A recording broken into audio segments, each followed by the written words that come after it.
I ain't live yet. Mm. Oh, I'm live now. Hey, Melanie. Hey, Letitia. It's cold. I think I should have put my robe on.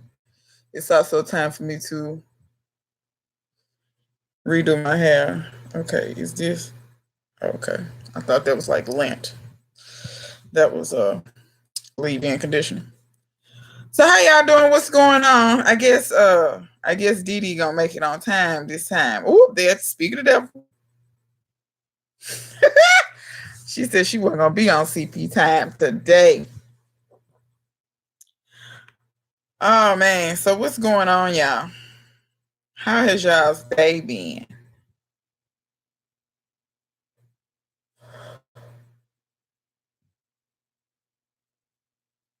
I'm halfway sleepy, to be honest with you. But today's not over and I have other things I have to do today. Hey Vanita, what's going on? It is good to see y'all. Hey J3GS, you on time too. We finally have a rooster in the hen house.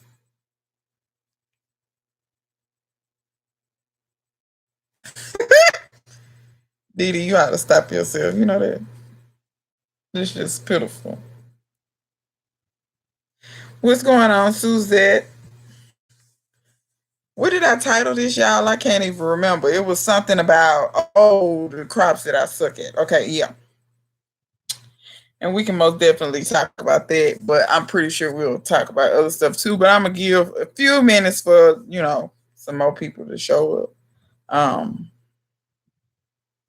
I just got through watching Led's video on how to make that cooker. And Led always say some crazy stuff in his video. Always. He's is a nut. For real, a nut. So what y'all been up to? Anything interesting happened to anybody? Is anybody in the path of the hurricane? Let me see. I don't know where Vanita is. And Melanie, I don't think it's gonna get you in Pennsylvania. Oh, you need my recipe for the. Vanita, did I tell you I made eggplant meatballs? That's what I told you in the comment section, right? Refresh my memory. Because I vaguely remember telling you that. You gotta have a rooster to have good hens. I guess you're right. I guess I'll find that out if I ever get some chicken. But yeah, Vanita, I think I told you I made eggplant meatballs. And they were really simple and they was delicious as well. I'm gonna tell you what I did, but I'm gonna give you the link for the video too because I actually got the video from YouTube because I didn't know what I wanted to make, and I didn't want to make. I didn't really have enough eggplants to make eggplant parm. I mean, I could have, but it wouldn't have been enough eggplants. So I did not make eggplant parm. I decided to make eggplant meatballs. What I did was I put just a touch of olive oil in the pan. If you don't have olive oil, you can use whatever kind of oil you like to use. But you just need enough to saute some onions. I had a medium sized onion. I cut up the whole onion. I diced it up. The dice don't have to be super small or nothing. Cut your onion up, throw that in the pan, let it saute. And then while your onions is sauteing, cut up your eggplant. I did peel mine. You don't have to peel it. Saute it until I don't like to cook my stuff to death. Some people like their stuff cooked to death. I don't do cook to death because what's the point of you eating it? It has no nutritional value left once you cook it to death. Plus, I don't like mush. Like I don't like mushy textures. The only mushy texture I can get by with is figs. That's about it. Everything else I need to have some kind of texture. So I just sauteed it until they were tender but not mush. And then once they got to that point, I took it out of the skillet, put it in a bowl, put some breadcrumbs in there. My breadcrumbs were seasoned already, but if your breadcrumbs ain't seasoned, season them with whatever you like, whether it's Italian seasoning or just whatever you like to season stuff with. And I put the breadcrumbs in there to kind of get a consistency that will hold together. So it's just like when you're making a regular meatball. You want to put the meat, you want to put the breadcrumbs in there, and people put eggs in there. The recipe that I got said put eggs in there. I ain't had no eggs. Wasn't going to the stove for one recipe for one egg. No, wasn't happening. So I didn't put eggs in there. Formed it into a little ball and then rolled it in breadcrumbs to coat it, and then fried it until they was golden brown. You don't have to fry them. You can bake them as well, but sorry guys, I'm a southerner, like it fried. I do bake stuff though. I don't think I fry everything. I fry once every blue moon, and I hadn't fried probably in, I don't know, 6, 7 months. So yeah, that's the link to the recipe, Vanita, if you want to check it out. And what you said, when grilled them in Italian dressing, that sounds pretty good. I might give that a try next time. Because I'll be looking for new ways to fix stuff because I get tired of the same old stuff. You know, some people eat the same 5 dishes their whole life, and I don't see how you don't get tired of that. But that's just me. Where he going? Oh, okay. Oh no, he ain't going nowhere. But oh, J3G, you live in Georgia. You living in a part that's is the hurricane gonna affect you? Or is the hurricane gone? I'm not even watching where it's at no more. I hate to say that, but I'm not. I don't know where Dorian is. Dorian could be at my front door, and I wouldn't even know what's going on. So it is what it is. Let's see how many people we got. 7 people. So I guess I'm gonna jump into the topic. So the topic of this live is crops that I suck at. Are y'all getting some rain? I wish we would get some rain. My rain barrels is just about empty, and I mean that.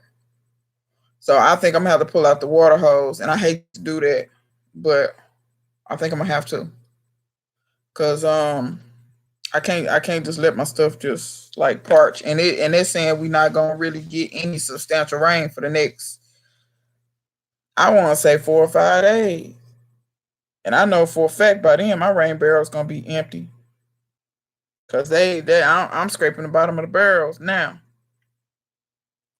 Shoot, send something my way, do a rain dance for me or something, and watch that happen. It'll storm tonight.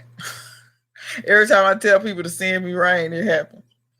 Um, but yeah, crops that I suck at. So stuff I really I want to talk about this because I know a lot of people don't really talk about the stuff that they don't know how to do. So what I don't know how to do that I'm determined to fix for next year is watermelons.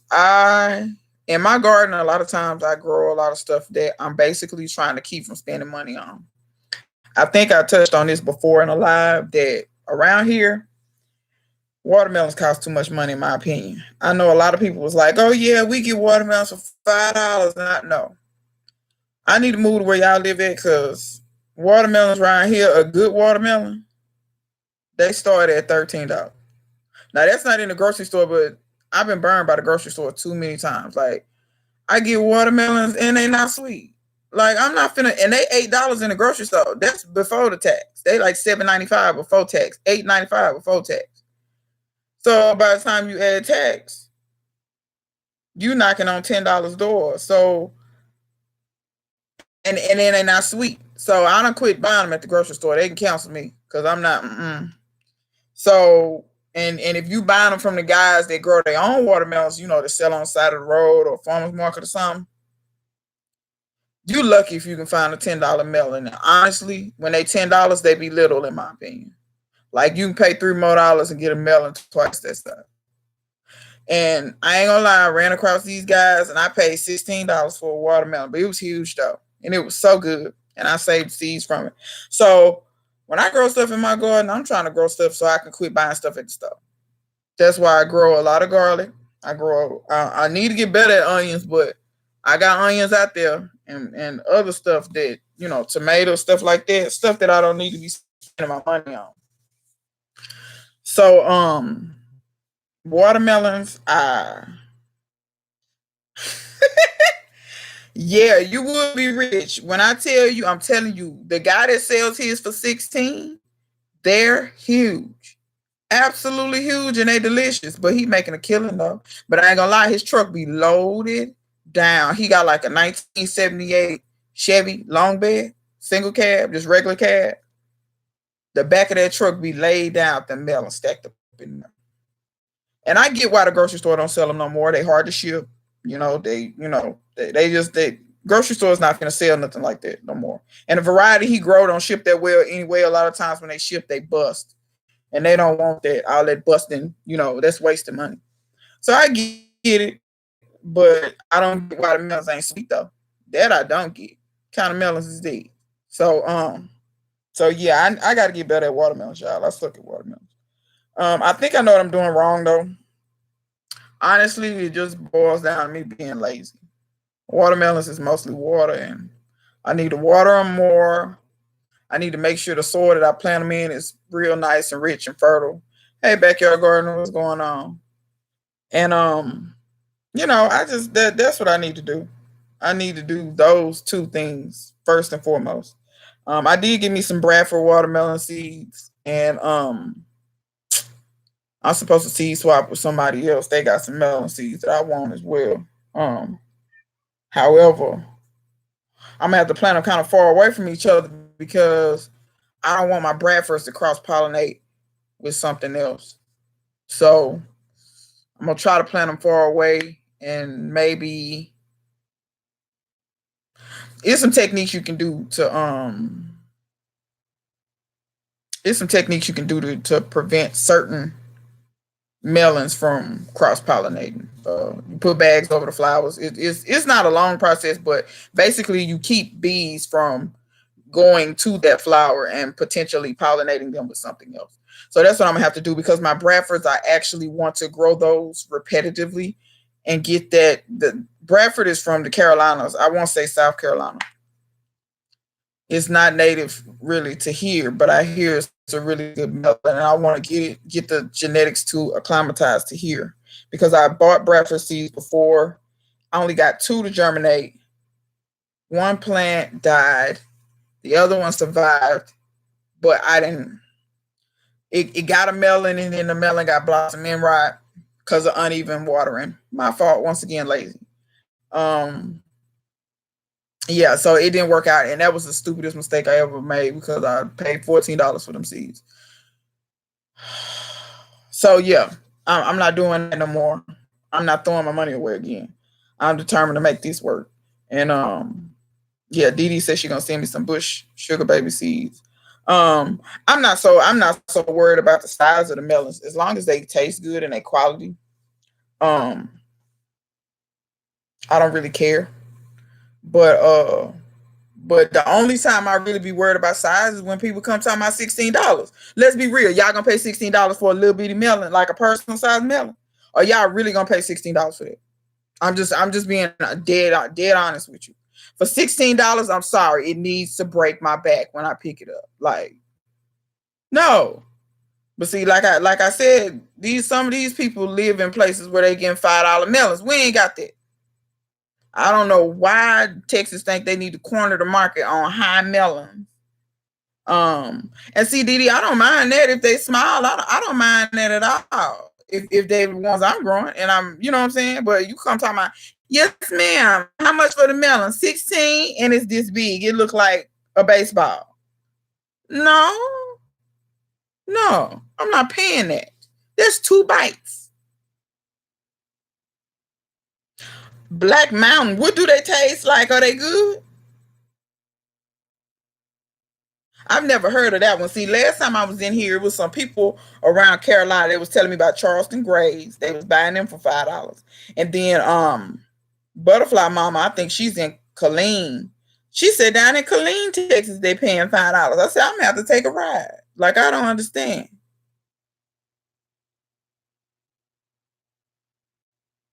See, that's what I'm talking about, Vernita. That's $16. And babe, when I be y'all just don't understand how much I love watermelon. Like it's between watermelons and figs, it's borderline an addiction.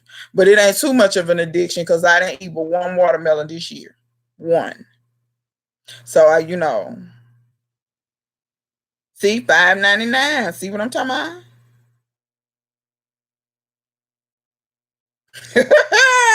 That's what I said. Backyard garden, $19. Oh my god! I don't know if I would buy. I don't think I could. Y'all don't understand how bad of a way I was to pay 16 when I broke down and paid the 16. Y'all don't understand. And I'm gonna be honest with you. A lot of it had to do with the guy that was growing it. I don't know him personally, but I know of him and know that he has a small farm. When I say small farm, I want to say maybe 15 acres, and I think 5 acres of it is watermelons. Um, and so I knew the guy. I'm familiar with how he grows stuff. It was more about supporting his farming operation. If you get what I'm saying, it was more about that than anything. But the melon was good. Can't front. Homeboy know what he doing. He really know what he doing. But yeah, $19 for $19. It better cut itself. I better not have the seeds better jump out of my mouth instead of me having to spit them out. That melon better do a whole lot for $19. But yeah, watermelons. That I got to get better on that. Y'all saw my video. I got some but I've grown cantaloupes before decently. I don't always show them. I know one year I showed them, but I didn't. I didn't show me harvesting the melons, but they were good though. They were really good. I grew like some honeydew type melons. I think that was last year or the year before. But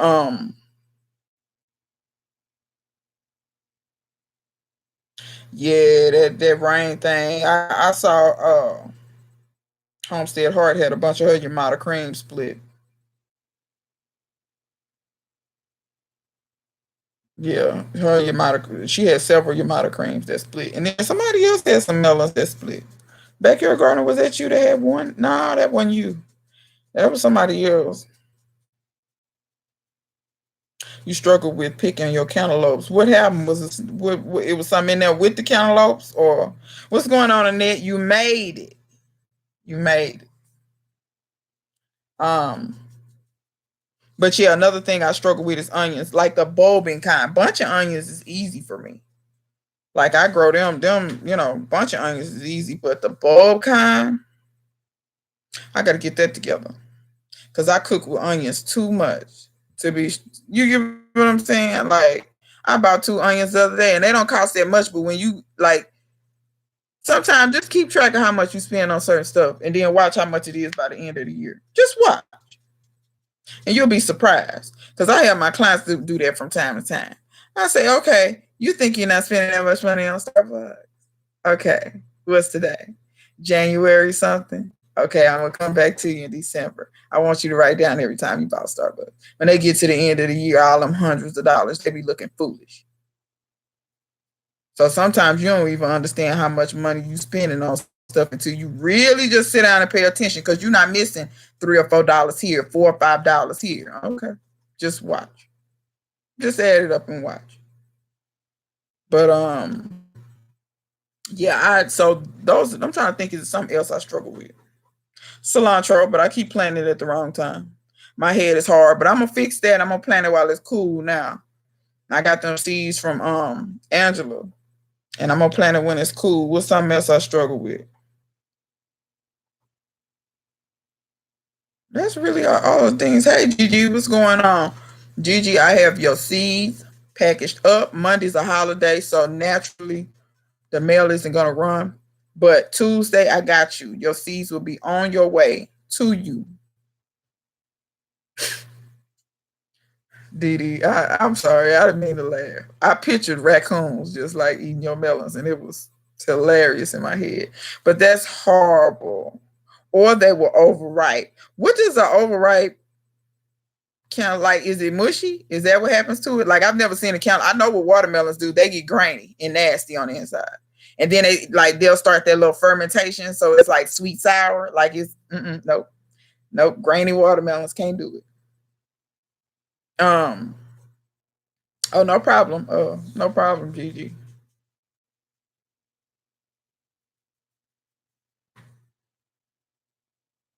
But yeah, I don't know what an overripe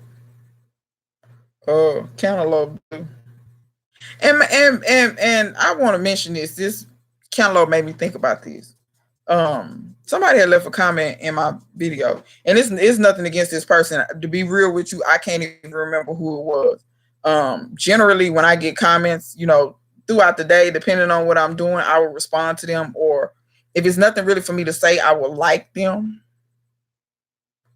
They yell strong smelling. What kind of smell? Like a good smell or bad, like a cantaloupe smell or bad? Because I know some people, that's how they pick their cantaloupes. If it don't smell like cantaloupe on the outside in the grocery store, they won't pick it. And I found that to be halfway true.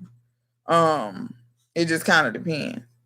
But yeah, somebody was like, yeah, go ahead and pick your cantaloupes now, and they can ripen up on the counter.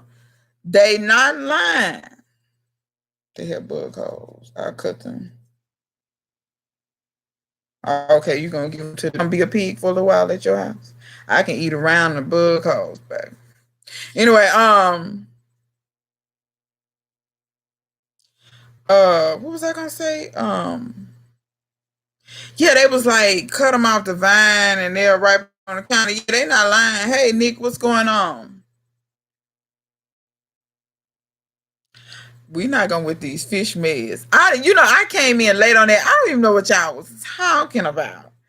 But y'all do understand that when you take stuff off the plant and you let it ripen on your counter, you do realize you basically doing what the grocery store do, right? They pick stuff way early, put it in the grocery store, and then you let it ripen. You realize, what's the point of me growing it? Now, I do understand if you have critter problems. Like, I don't have the raccoon issue. Even if I did, well, if I had raccoons, they probably would climb up there and get it. But I don't have a raccoon issue because of where I'm growing at. I'm not saying we don't have raccoons. It is raccoons around here, but they not as bold as to come in my front yard. What I'm saying is raccoons generally, they not stupid. They peep out the area. They like, okay, this person come like once a week. I got all this other time to run rampant. So, they kind of, but raccoons, no, it's too many people frequent my street too much. They not finna fool with no, you know what I'm saying? Or if you have squirrels, I understand people pulling tomatoes and stuff like that. If you got squirrels, you got stuff. But please understand, 9 times out of 10, if I don't have an issue, I'm not pulling nothing early. I like my stuff to ripen all the way up on the vine. I need my stuff to taste different than the store. If I want store food, I will go in the store and purchase it. That's not why I'm growing. So if anybody ever wonders that, why she don't pull her stuff? Because anybody ever seen I let my tomatoes get all the way ripe on the vine. But that's because I can. Now, some people can't. Now the figs, I ain't gonna lie, I was picking them kind of early, but I told y'all the birds was tearing them up. Oh, okay, y'all talking about antibiotics. I really don't do antibiotics like that. Like, even when I got my tooth pulled, they gave me antibiotics for like 7 days. I took them for 3. I don't really fool with that. Because them antibiotics, they destroy the good bacteria in your body as well. And I don't like my digestive system being thrown off like that. Like, I don't know about y'all, but when I don't have the healthy bacteria in my gut, it causes problems. And I'm not doing it. And I get it. You could take the potential of getting an infection. And I'm not telling y'all to do what I do. I'm grown and I do what I want. I know the risk I'm taking. If I get an infection and it kill me, so be it. But you know what I'm saying, that digestive tract not right, I'm good. And see, doctors look at me like I'm crazy, and I have to tell them, y'all do realize, like, I got a biology degree. See, you can't tell me about the human body. Biology, the word itself means a study of life. What you're not going to do is talk to me like I'm crazy. But doctors want to tell you all this crazy stuff like I'm stupid. When it say antibiotic, it don't say antibiotics. It say antibiotic, meaning it's anti anything living. So I'm good. And you're right, garlic is a natural antibiotic. And that's another reason why I'm more willing to take the risk of not taking 7 days of antibiotics, and I only took them for 3 days. is because I know I eat a lot of garlic. I cook with it almost 90% of the time I cook with garlic, which is why I grow so much garlic because garlic was wearing a hole in my pocketbook at the grocery store. I was buying, like, it was ridiculous. So, you know what I'm saying? And it's other stuff that I eat that's, so them 3 days I was good. I was good. I ain't taking that out. Nope. Not doing it. Now anybody else, they can do what they want. Cause I'm all for everybody doing them. But nah. And then they gave me them old pain pills. I said, see, y'all want me to be a part of this opioid crisis. I threw those clean. No, I didn't even feel the prescription. I didn't feel the prescription. And garlic does help with inflammation as well. I think a lot of people just they don't eat enough garlic. Garlic is very healing. That and a few other things, ginger, turmeric, all that kind of stuff. I think people should put in their diet more that they don't. But it's all good. Some people just want to eat, chicken legs all day. Which if that make you happy, go ahead and eat your chicken legs all day. But you could squeeze you some garlic juice over them chicken legs. Just a little idea, a little tip. You could rub that ginger over that chicken a little bit after it come out of that grease. You could do some. But yeah. So what's some of the things y'all struggle with in the garden? If anything, maybe some of y'all probably don't have the problems I have.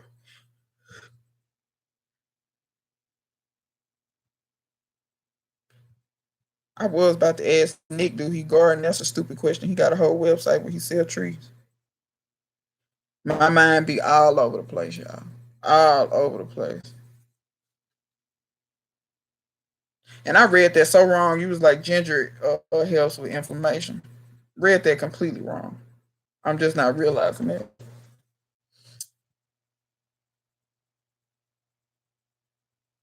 I've heard about valerian root, and I know somebody with anxiety. Maybe I should grow it and then try to give them some and see if it works. I see. I'm not the type of person that have as a friend because I experiment on people. I be like, do this really work? But yeah, I know somebody that actually takes. So they say they take a prescription. They take a prescription for anxiety, but sometimes I'll be like, baby, your prescription ain't working. Get away from me, cause you putting me on edge. You say you struggling with growing kale in the summer months. Where you live at, Miss Full Roller? Really, Vanita? He must be smart swallowing a small clove. See, I'll try that choke there. It had me dead for real. Powdery mildew and squash bugs. That's what Annette says. Okay, so for the powdery mildew, have you tried milk and water? Now I'm gonna be real. Them squash bugs, them things give me the blues too. You live in Central Alabama. Okay, well that's the South. Then what I'm about to tell you is also Miss Full Roller. Do you know what variety? You Rebecca, are you laughing at me talking about how I be choking on that garlic? Um, Miss Full Roller, do you know what variety you growing? Like, is it red Russian or what variety kale you growing? Because I don't want to tell you wrong. Because I might tell you something and then that don't apply to you. Because I'm growing a regular green kale, the one you can buy in the grocery store. I bought it as a plant. Walmart had on Bonnie plants. I bought it a while ago. Oh, he cut. You said you couldn't do it. I think Vanita, I think I might could do it if I didn't chew it. I ain't gonna lie, that garlic could have your breath loud though. I hope he doing that and then he brushes his teeth after. Swallowing that garlic, coming that be all over you, smelling like he warding off vampires. Miss Full Roller, the garlic that the kale that I have, they were starts. The blue curl, that's the one that I have. I've never grown a red Russian, but they were starts, and I got them in the spring. I put them in the ground, and I didn't have no problem out of them. But well, I had a what's them things? Groundhog. I had a groundhog eat up four of them, and only two survived before I figured out it's a groundhog right here eating my stuff. And I dug it up and I put it in the front yard. Cause see, like I said, animals and creatures and critters, they don't like my front yard because it's too wide open and it's too many people that walk past. So um the kale, honestly, I really didn't do a whole lot. And somebody told me I got a thing for brassicas because, like Deborah Christmas told, she said she can't even get cauliflower to make a head. She said she can't get broccoli to make a head. Hey, Stephanie, good to see you. Nah, you didn't almost miss me. We really just got started, really. Not too long ago. But as far as that kale, for me, what I did was I made sure my soil was really well draining and I made sure it was loose. That's what I found with brassicas. If they roots have to fight to grow in the soil, meaning like if you're trying to grow in clay, if you're trying to grow in something that's real compacted, okay, you the cabbage worms. Okay, I'm gonna get to that in just a second. If you're trying to grow brassicas in somewhere where the soil is real compacted and the roots can't really spread out like they want, they will not do right. I'm just telling you right here because the roots is fighting. If they don't have no roots, how you think it's gonna grow? You know, the tops, the parts you want. So make sure those are the two things. They don't need a ton of water, but they need water naturally. I mean, they're a leafy vegetable. Now, as far as them worms, now I'm gonna give you 2 or 3 ways you can handle this. You can get you some baking powder, not baking soda. Baking soda is Arm& Hammer. Do not get that confused. If you don't cook, you might get that confused. But if you cook, you know that baking powder is different. Baking powder is what you put in your cakes and whatnot to make it rise. That's baking powder. That's on the baking aisle. Do not get baking soda because I had a couple of people get confused. It was like, I put baking soda on, it didn't work. No, that ain't the right thing. So get your baking powder. And what I do to the can, I got a can of baking powder that's just for my garden. The top is made out of plastic. I take anything. You can take a knife, stick, pin, whatever. Stab you some holes in the top.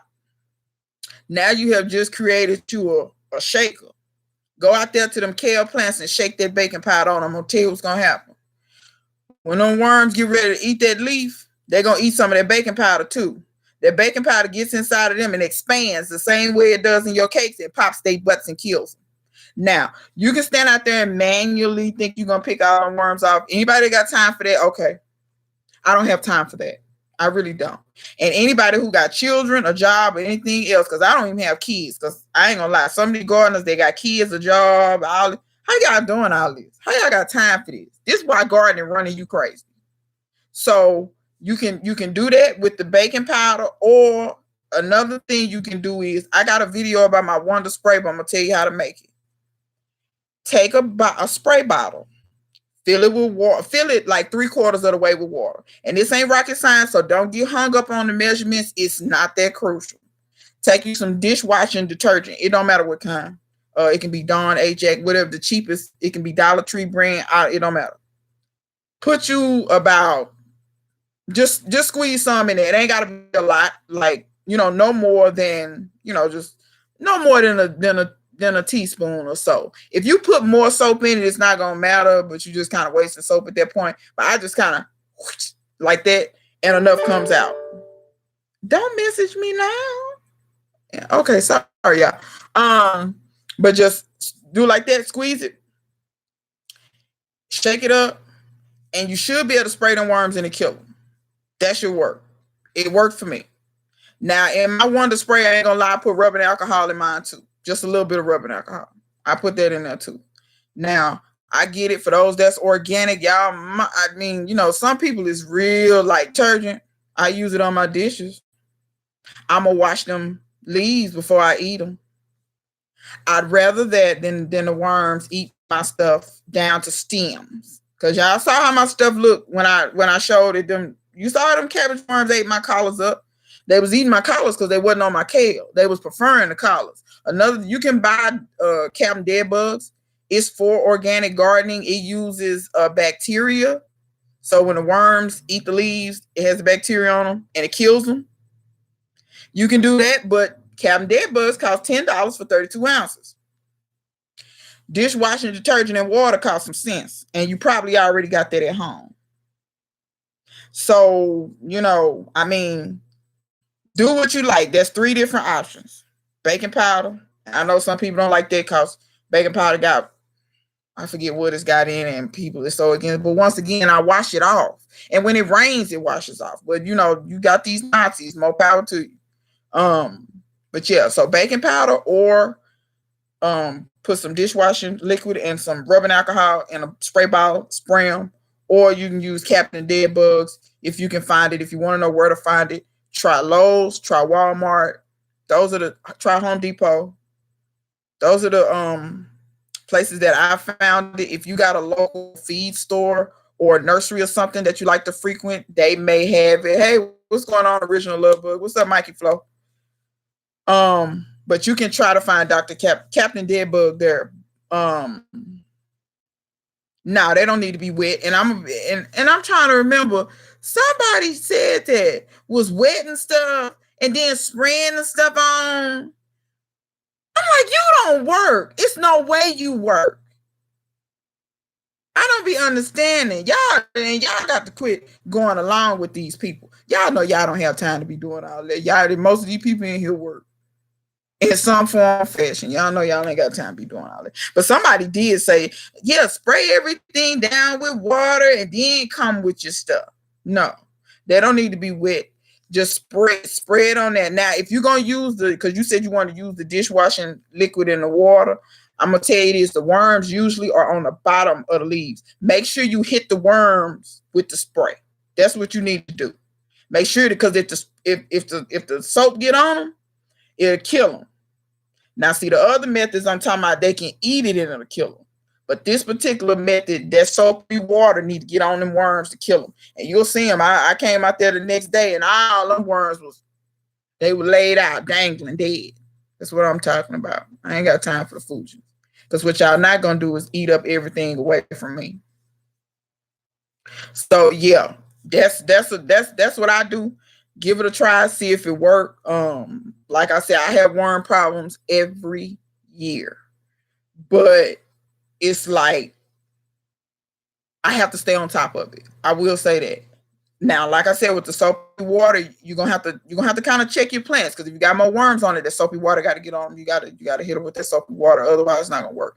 Now, the other methods, if it rains, you're gonna have to reapply. But that's with anything like diatomaceous earth is the same way. If it rains, you got to reapply. Any of those other powders or things that you shake around, if it rains, you got to reapply. Yeah, and see, Four Horns, you fight that in Florida because I can't handle that rain and how y'all get it. I can't even do Florida in the summer. I mean, Florida in the summer has just ruined me. I've been to Florida in the Florida. I can't handle it. And the last time I went to Florida in the summer, because what's not going to happen is, can you get out the way? Oh, okay. It said my connection was unstable. I'm like, oh no, I paid too much money for this internet for this to be doing this, and I'm sitting right by the router. What you're not going to do is, what part of the country do I live in? I am in Dallas, Texas. That is where I am at. So that's why a lot of what Miss Full Roller do is going to apply to her. Like, even though she in middle Alabama, anything from I-20 going east all the way to Georgia, the California, it kind of depends on where you at in Southern California, but Southern California, y'all season is longer than mine. And it don't, like, y'all don't get, like, we don't always frost, but we get some frost a lot of times. And I don't think Southern California really get frost like that. You correct me if I'm wrong, but speaking of Southern California, Chuck Weezy ain't here. She told me to tell y'all, hey, I talked to her earlier and she was like, she was going to miss y'all because y'all have her cracking up. But she lives in Los Angeles. So she in Southern California as well. She don't have no content or nothing, but she got some fruit trees. She got some citrus trees and she want to grow some other stuff too. I'm in 8, Miss Full Roller, but 8 is real close to 7A. I'm gonna tell you what you might get. I think y'all y'all might get a little snow. Because I'm gonna tell you, when you start getting to Alabama, you start talking about the bottom part of the Appalachian Mountains. And when you start talking about them hills and stuff, that's when you start talking about a climate difference due to elevation, not where you are latitude, longitude wise. What's going on, Bear Fruit? Yeah, my connection act like it wanted to play me a while ago. I got news. AT&T don't want me to call over there. I pay y'all extremely too much money, extremely too much. And if it was a way I could manufacture me some internet, I would. Okay, you toward the desert. Got you. Got you. I think how far are you from Hemet? Because you know that's where Green Organic Love is. And y'all don't worry, I ain't telling these people business. They done already said this stuff in their videos. So see that fruit, and I'm gonna be on one end and you gonna be on the other. Cause like I said, how I'm sitting next to the router and it's talking about connection is unstable. It better stabilize. Something better stabilize. Cause we finna have a problem. It's gonna be a credit on my bill. And they ought to be tired of giving me credits because I cut up so bad on the phone. They give me a credit to get me off the phone. That's just how serious it be. Yeah, Hemet. That's where Green Organic Love is. She says it's hot as fire down there. Paris. 25 miles away. Got you. I figured because I looked on when she said she was from Hemet, I had never heard of that town before, or city. I'm not sure what it's classified as. So if I'm wrong, if it's a city or what have you, but I had never heard that in California before. So I looked on the map and I knew it was south of LA. That's why I asked you how far were you from Hemet.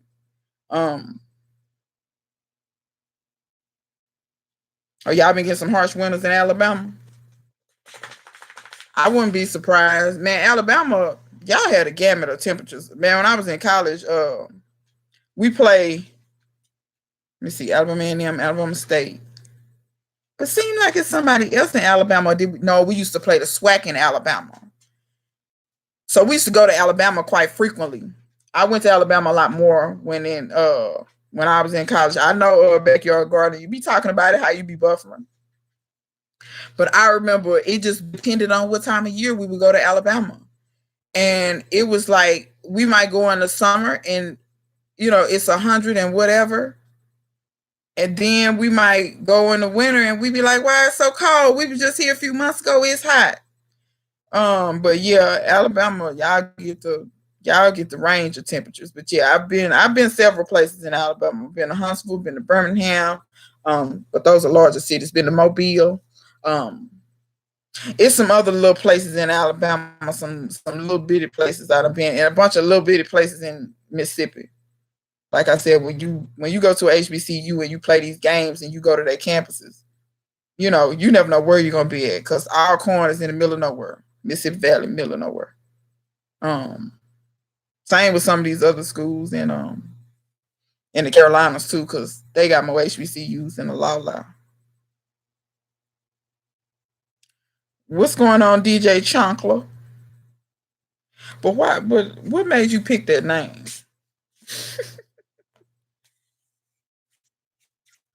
About 5 years ago, I had a pipe burst. Oh, y'all had negative. Ooh.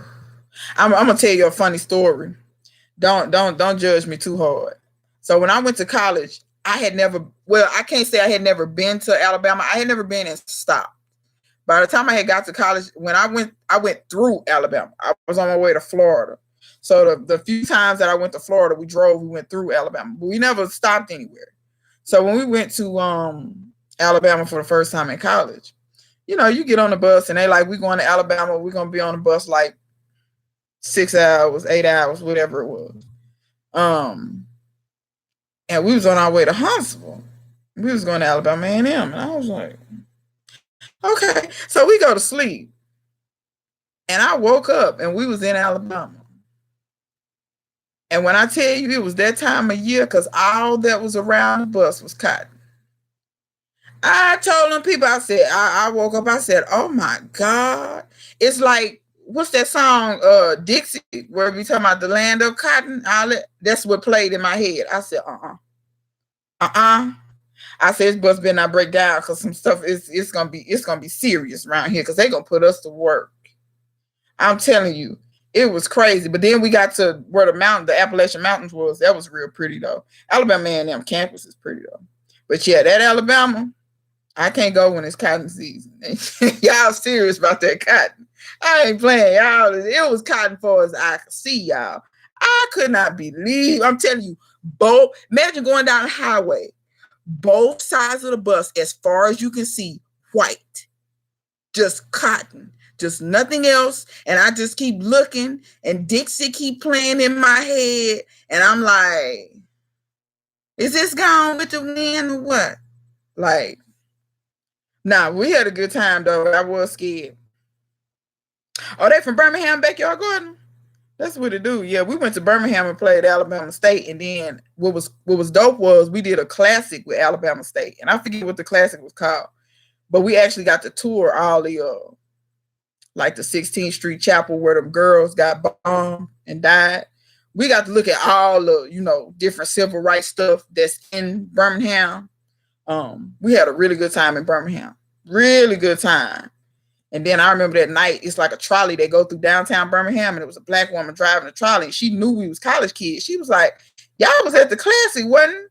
She said, ain't y'all staying in this hotel? We were like, yeah. She was like, y'all ain't got to pay. Come on, get on. She started taking us around Birmingham. She was telling us all about all the different stuff in Birmingham. Yeah, Magic City. Well, ours wasn't Magic City Classic because I don't go to that's the one with Alabama State and Alabama A&M, the two schools that's in Alabama. I went to Grambling State, but we played a different class. It wasn't Magic City. They have it every year. The one we did is one of those classics where they just kind of did it once. And I can't even remember what it was called, but it still was in Birmingham. But yeah, I'm familiar with the Magic City Classic. I went to that too. That was fun. I struggle with growing onions, bear fruit. Your connection went bad, and I talked about that. And we dipped out, but we can get back on that though about the onions. Used to deliver. Also, you was delivering that poison food to Birmingham, huh, Didi? You part of the problem. See, that's what I'm talking about. Don't pay me no mind. I'm just joking with you. Oh, did I hear the banjos? I'm trying to tell you. I was waiting to see the plantation house, but I can't talk too much because I went to school in Louisiana and there's plantations in Texas, so I can't make like Alabama is cornering the market on that because they grow cotton in Louisiana, they grow it in Mississippi, they grow it in Texas. It's plantation houses in all of them states, but it was just different. You know what I'm saying? When you ain't never experienced that before, and you just like wake up and you like. And I'm telling you, somebody else woke up and was like, oh, nah, we ain't gone with the wind. Because when I tell you, you be in a band with some crazy people, like you think you crazy until you meet some other people that's crazy. It is. And if you blink, you'll miss those towns. You will miss, you're not lying. Every few feet. Welcome to, you're now entering, you're now leaving. All these towns. Yeah, bear fruit. That's what I was saying. Me and the bulb and onions. I haven't had any luck. When I first was growing them, I think I was getting long day onions, and I should have been getting short day. Because for where I am, I should be getting I should have been getting short day onions. That's what I should have been getting, and that's where I messed up. Like the first couple of years, and y'all don't be as slow as me, and like be like I'm gonna make it work. No, if it don't work, figure out the problem. Figure out if it was you, if you made a mistake, or you know what I'm saying. Don't be bullheaded, because I promise you, you won't do nothing but stress yourself out. But so the first 2 years I screwed up with that, but then I got onions for short day, and they still wasn't okay. 1 year I buried them too deep. When you plant onions, you're supposed to just like barely just like cover the roots, and that's it. That way the bulb can actually bulb out. And I did okay last year with onions, but the onions were supposed to get a nice size bulb, but they was kind of like a small bulb like that. I mean, that was about the best I did. I'm gonna be honest, I ain't tried no bulb and onions this year. I was just like so wore out on it. I couldn't. I just, sometimes you just need to step back and be like, okay, get at a rest. You beating that horse too much. But yeah, band people are crazy. They are absolutely the craziest people you will ever meet in life. If somebody tell you they play an instrument, you need to do one or two things. You need to run or you need to become their best friend. But you got to figure that out within 10 minutes. You need to hurry up and talk to them and ask them some key questions because they either nuts or they nuts. They could be nuts in a bad way, nuts in a good way. What's up, country living? It's good to see you. You've never no lies. You've been here before.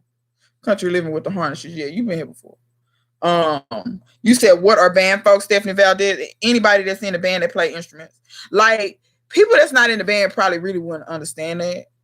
But band heads, we know because the stories, like on American Pie, when they was like one day in band camp, no stuff like that do happen. Like now, I will say that's a very Caucasian type instance. Like we ain't had them kind of because our band camp was totally different. When you in HBCU band camp, trust me, you ain't got time for all that. But it do be some crazy stuff that go on. Um, but they not turning out the ability to comment, Dr. DJ Chankler. They're getting rid of Messenger, and I wish people would stop with that misinformation. It's completely wrong. Then you still gonna be able to comment on videos. YouTube wouldn't exist without comments. I hate to say that. If you couldn't comment on these videos, do y'all know how many people wouldn't watch? They getting rid of Messenger. We've been out there. You say you keep okay. Well, Didi, you're gonna have to do a video on what you do to your bunch and to your bulb onions and show me because your girl's struggling. I'm struggling. Yeah, Stephanie, I've been watching band videos today. Football season really just kicked off. My alma mater played yesterday. And so I wanted to see how the band was looking because we got a brand new band director and she's absolutely flawless. Women rule the world. We should have had a woman band director long time ago. Shout out to Dr. Roebuck. I know she'll never watch this, but love you, Dr. Roebuck. But yeah, if you ever just sit around a band for 10 minutes, you'll figure out we're nuts. Absolutely nuts. Yeah, I was in a band. I played saxophone in marching band, but my primary instrument was clarinet. So I played that in orchestra, symphony, symphonic band, and a couple of other things. Now, you welcome, DJ Chonkler. A lot of people been telling that. I've heard that 6 times that they get rid of comments, and it's absolutely not true. Okay, that's what it do. Country living. So, what have y'all figured out? What you want to do next year, Barefoot? Don't be laughing at me. You know that girl on American Pie. She was way out there. But see, I went to high school with that type. That's why I didn't go to a PWI. That's why I refused to go to one. I said I can't handle these people no more because I'm gonna catch a case behind these folks. Cause see, they used to do some stuff that they didn't understand was over the line. Like it's certain stuff, like don't touch me. You know what I'm saying? Like they don't even understand what they go back to. Like I'm gonna need people to know the history of this nation. That's what they used to do to slaves. Touch you, open your mouth, feel out through your hair, grab your testicles, all this kind of stuff. No, don't touch me. Y'all, you're too much. Y'all too touchy-feely with all that. Get off me. So yeah, I needed some people who knew the boundaries. So now I wasn't going to no PWI. I was done with that. But yeah, it's a lot of band videos up right now. A whole lot of them because everybody started their season. We want more potatoes, cucumbers, beans, beets. What part of the country y'all live in? Country living. I've watched your videos before, but I didn't know the videos I watched. Y'all didn't mention what part of the country y'all in. Because matter of fact, I think I'm subscribed to your channel. I could have swore I am, but I know I've watched your video. Oh yeah, y'all way up there. Y'all live on an iceberg. Nah, it ain't an iceberg. I've heard Nova Scotia is really, really pretty. I've never been. I've been to Canada, but I've not been to Nova Scotia. When I went to Canada, I went to Toronto. And I'm not, hey, Miss Craft, what's going on? I'm not rushing to get back to Toronto either.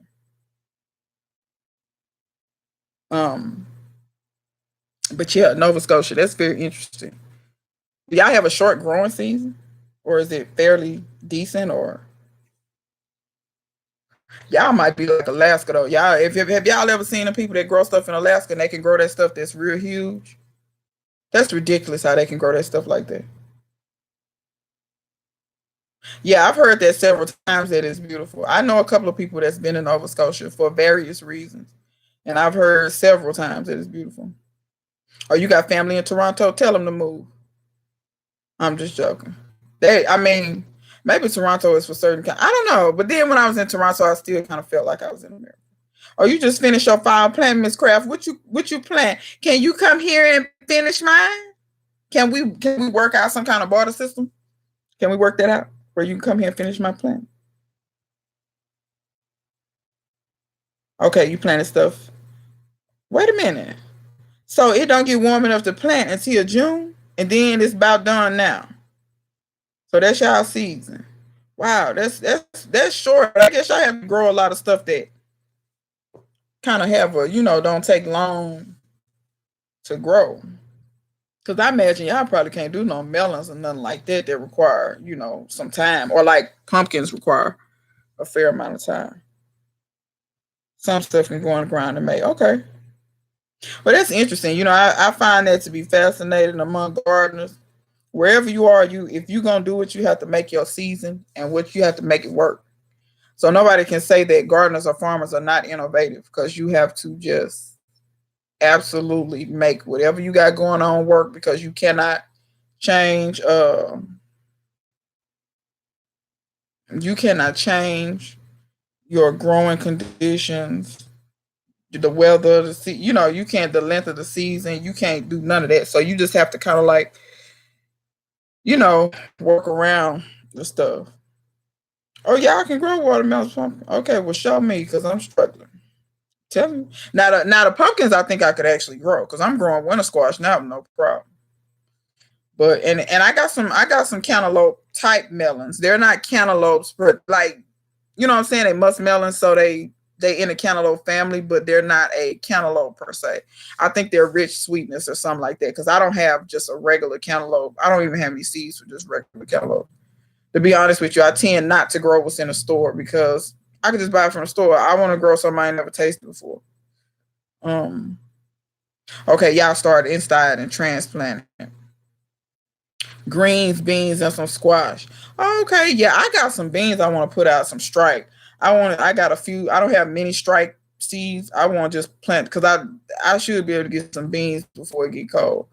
And really, right now, it's still a little too hot. My Kentucky Wonders aren't setting beans right now because they do just like tomatoes. When it gets so hot, it's something about the pollen or whatever. They won't set, but when it cools off a little bit more, they'll set. But it's still not really cool enough. So what I'm gonna do is plant them strikes. By the time they get big enough and start making flowers, it should be cool enough, and they'll set some beans for me.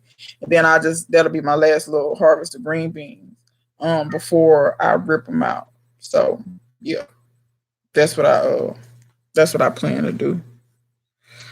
But I know stuff been kind of getting in the way here recently, and the urban farm nut has showed up.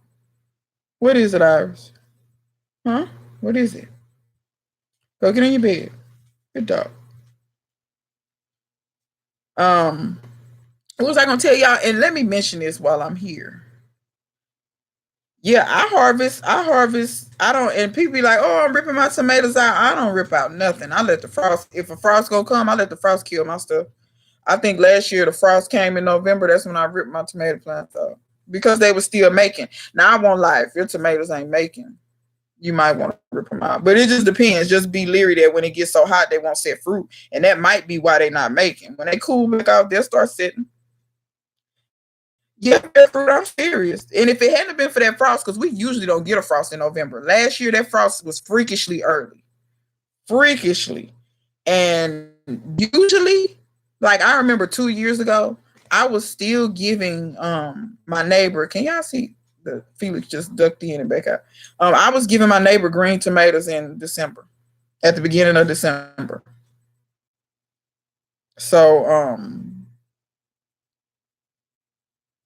but yeah, I if we don't have a frost that kill tomatoes, I won't. If the plant looks okay at the top, I won't rip it out. Now the bottom, yeah, it's gonna look. That's how tomatoes grow. They look scraggly and at the bottom, and just that's just how they look. Um. Oh shoot, February. Shoot, you can just about grow year round. Yeah, I feel you on it. What part of the country you in? Original love bug. But yeah, I've done that several times. Be getting tomatoes and it's so funny because people will pass by here and be like, "Them still got tomatoes on them." But see, what a lot of these people around here doing, they're growing the same way commercial growers grow.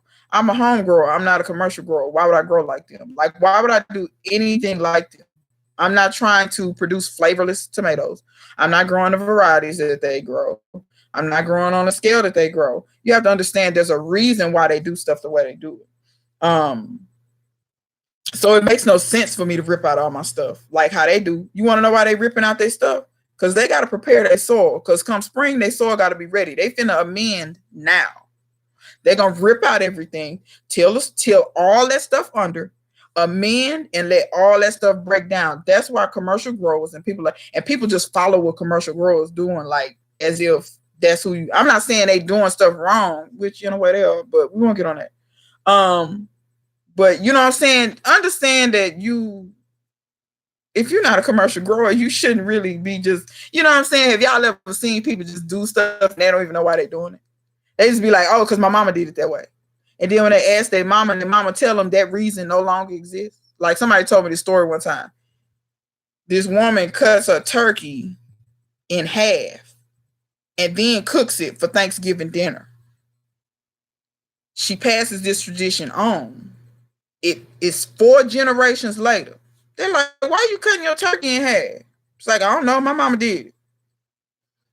And they say, okay, why your mama do it? She went and asked her mama. Her mom was like, oh, my grandmama did it. She was like, okay. Well, come to find out, they finally found somebody in the family that knew why the great grandmama was doing it. She didn't have a pot big enough to put the turkey in. They cutting it in half for no reason. They got a pot way big enough for the. You feel what I'm saying? Y'all stop doing stuff that don't make sense. If you don't know why you're doing it, don't do it. That's my best advice to you.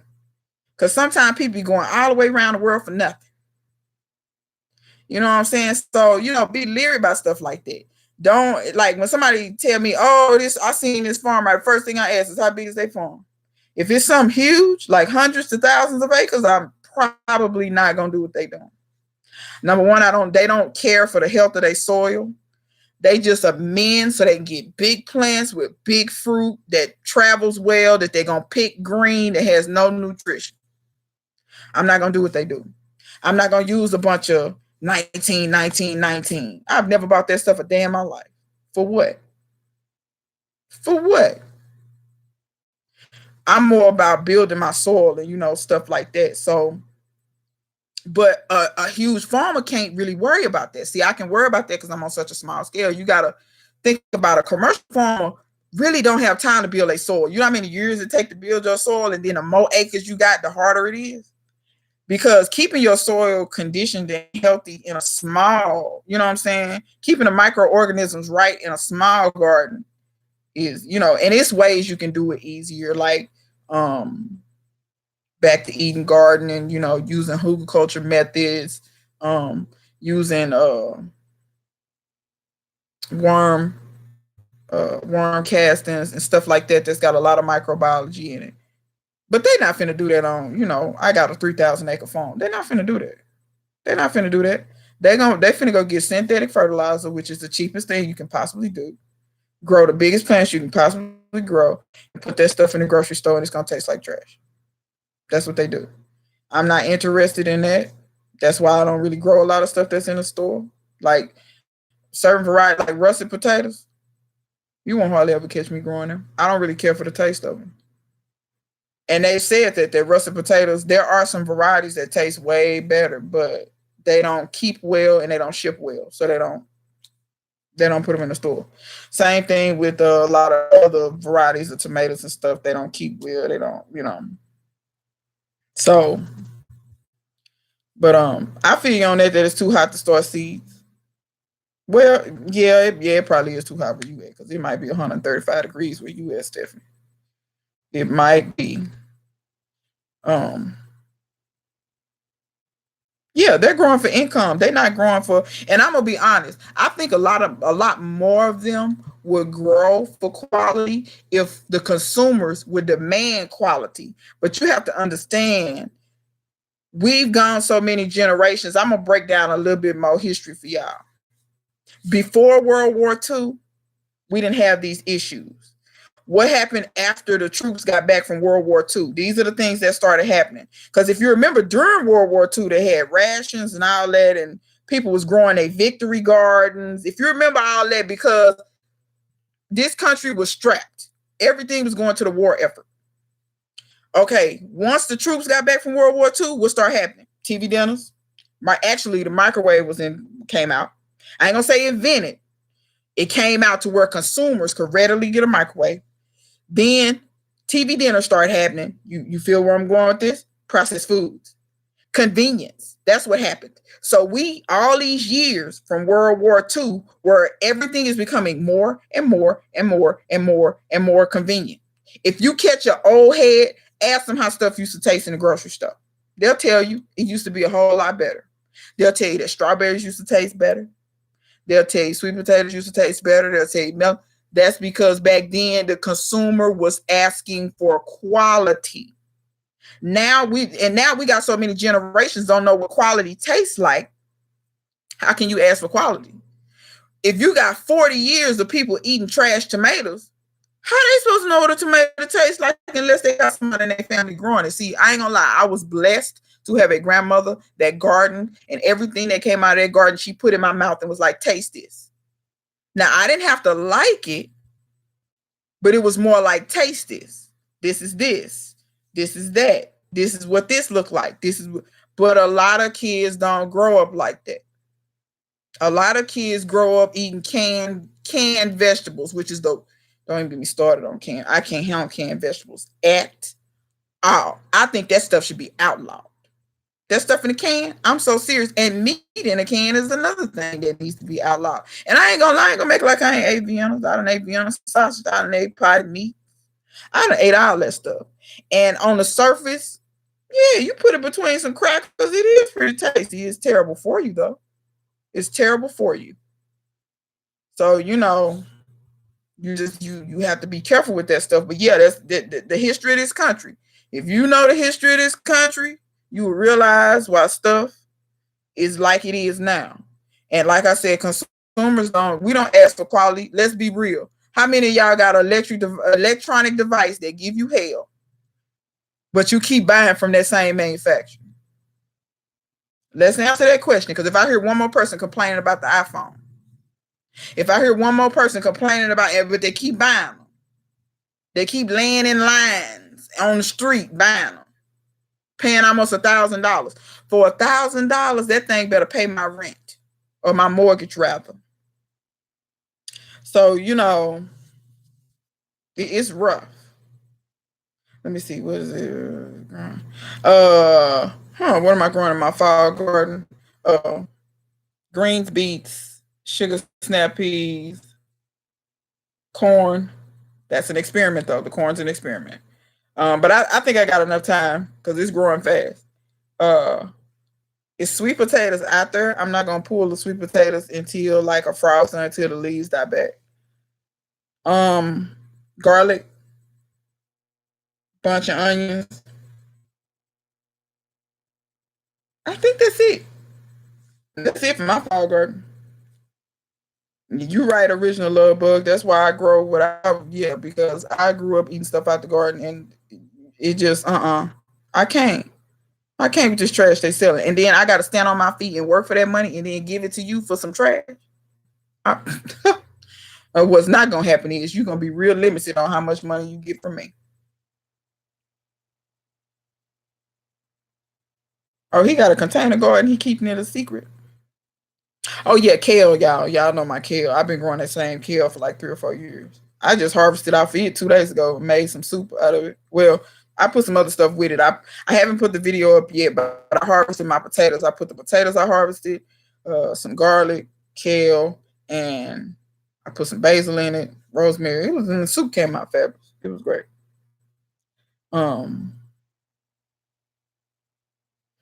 Do I have chickens? No, I do not.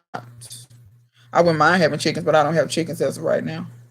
Um, yeah, the demand for out of season vegetables. I agree with that, and that's one thing that I really need to get really good at growing enough so that I can freeze it, can it, whatever I need to do for over the winter. Because I will say this, buying stuff at the grocery store goes up for me in the wintertime a little bit, not a ton, but a little bit. Because I grow year round, there are things I can avoid buying, like greens. I don't never buy greens. I haven't bought greens from the stove since I started gardening. Um, Certain other stuff I don't have to buy celery because celery is a cold weather crop. So I always had it. I mean, it'll grow in the summer, but not good. It grow real good in the fall and in the winter. Um, but to be honest, y'all, I don't even really like stuff that I know is supposed to be summertime vegetables. And y'all tell me maybe y'all store is better than mine. Like they be having summer squash, like zucchini and yellow squash and stuff. That stuff look horrible. Like the yellow squash be white and the zucchini be like lime green. Like it's no color to it at all. And I'm like, I'm not buying it. I'm not buying this. Um,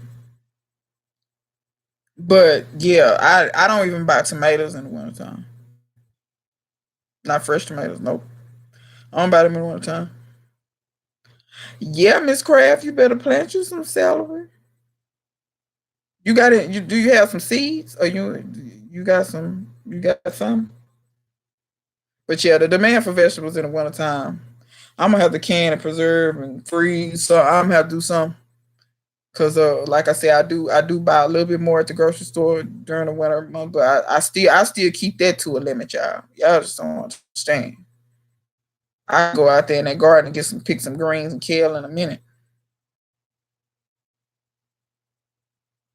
Yeah, I don't miss full roller. I have not bought greens, and I don't have a lot of plants right now. I got two collard plants. But y'all saw how the mustards I grew, the red giant ones, they get so big, y'all, that you literally I grew two plants. And the way I harvest mine, because a lot of people do this too. They do it, they copying commercial growers. They ripping out their whole green plant. Stop doing that. Pluck them leaves from around the bottom, just pluck. Because I remember vividly watching my granny do that.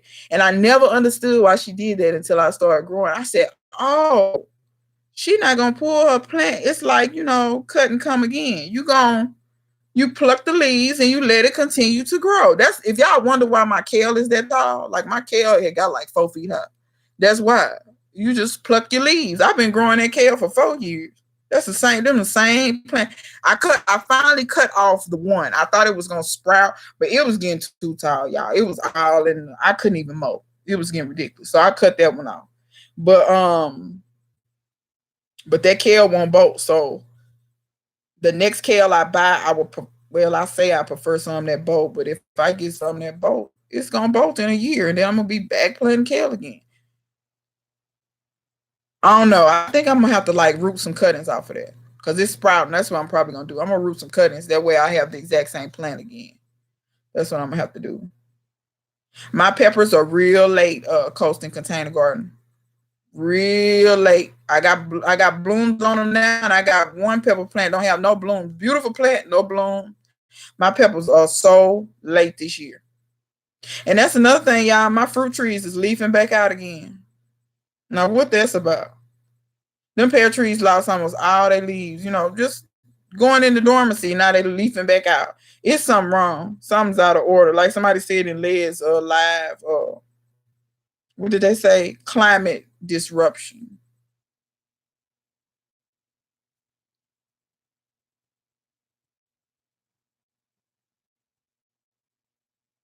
Oh yeah, I do that. I do that, Didi. I don't know if you've ever, well, you might not have watched my videos. Like now, you don't see it as much. I still do it, but like I remember last year or the year before when I would film, people would ask me about that. Like, why you got all them leaves around the base of your plant? But yeah, I do that. Compost in place, and like I said, it acts as a mulch and it feeds. Yeah, I do that in a minute. I grow comfort like a son of a gun. I lay that comfort around it too. I lay all that around that. Backyard gardener, you said your beet seeds haven't germinated. Never fear, because the first time I grew beets, none of mine germinated. It take Green Thumb Gardening Channel to talk about that. How beet seeds are really, really finicky. If you can get them to germinate, you good. But that's the hard part about beets. And I do not know why. Now, I've never grown beet seeds that I saved. I collected beet seeds. I don't know if y'all saw the video or not, but I have a video where I collected beet seeds. I have not planted those beets yet. I'm going to plant them. And the reason why I say this is when I buy celery seeds, I've never had success growing them from seed. When I planted my own celery seeds, it's funny how they germinated. And I'm thinking it has something to do with the genetics being acclimated to where I'm at. But I could be totally wrong. But I don't, or maybe it's because my seeds are fresher. Like those beet seeds, I just collected them. So when I plant them, it's not like, oh, they've been sitting on a shelf. Because let's be real. This stuff on the back of the package, you say, oh, collected in whatever time. How we know that's when they collected it? How you know that? Was you there when they collected them? So you see what I'm saying? Sometimes I wonder. Because sometimes I get seed packs and I'm like, okay, ain't none of these going to germinate? That's not, something ain't right. And then, you know, when you looking, like, especially if you bought the same seed several times and you've had the same results every time, at that point, you should start being like, okay, something ain't right. But yeah, it is. Oh, yeah, that was you that said that it was climate disruption. Yeah, I like beet leaves too. And what's funny is the woman at a farmer's market told me that about beets. See, I had been buying beets at our grocery store. They don't hardly ever have tops. It usually just be the beets. And I went to a farmer's market one time and this woman was selling beets. And she was like, you know, you can eat the tops. And I like that about farmer's markets. A lot of times they give you tips. And I was like, oh, really? I went home so fast and cut them tops off and put a little olive oil in that pan and some garlic. And I think just a little bit of onion, not a lot. And saute them tops down right quick. Well, you talking about some good eating. But yeah, I always eat my beet tops. I don't let none of that go to waste. And sometimes when I'm growing beets, I'll just pick the leaves and leave the beet, and it's gonna grow more leaves. And I'll just be eating. Sometimes Miss Full Roller, sometimes I don't. Sometimes I start in compost, sometimes I don't. Miss Craft, I think that's my problem. All the peppers I'm growing is hot peppers. Maybe that's why they all late. Yeah, they won't get mushy, but I'm gonna be real. Some of these people be playing in the kitchen. It's getting mushy because you like your shit cooked. I ain't talking about you, Didi. I'm talking about I'm saying that to say I have watched videos of people cooking, and before they even do it, I'm like, don't do that. Don't. See, I can tell you don't cook every day. Don't do it. But yeah, some people, but some people like the mush. I feel like if you can gum all of your food, then maybe you should have your teeth pulled and have dentures. I have all my teeth and I'm going to use them.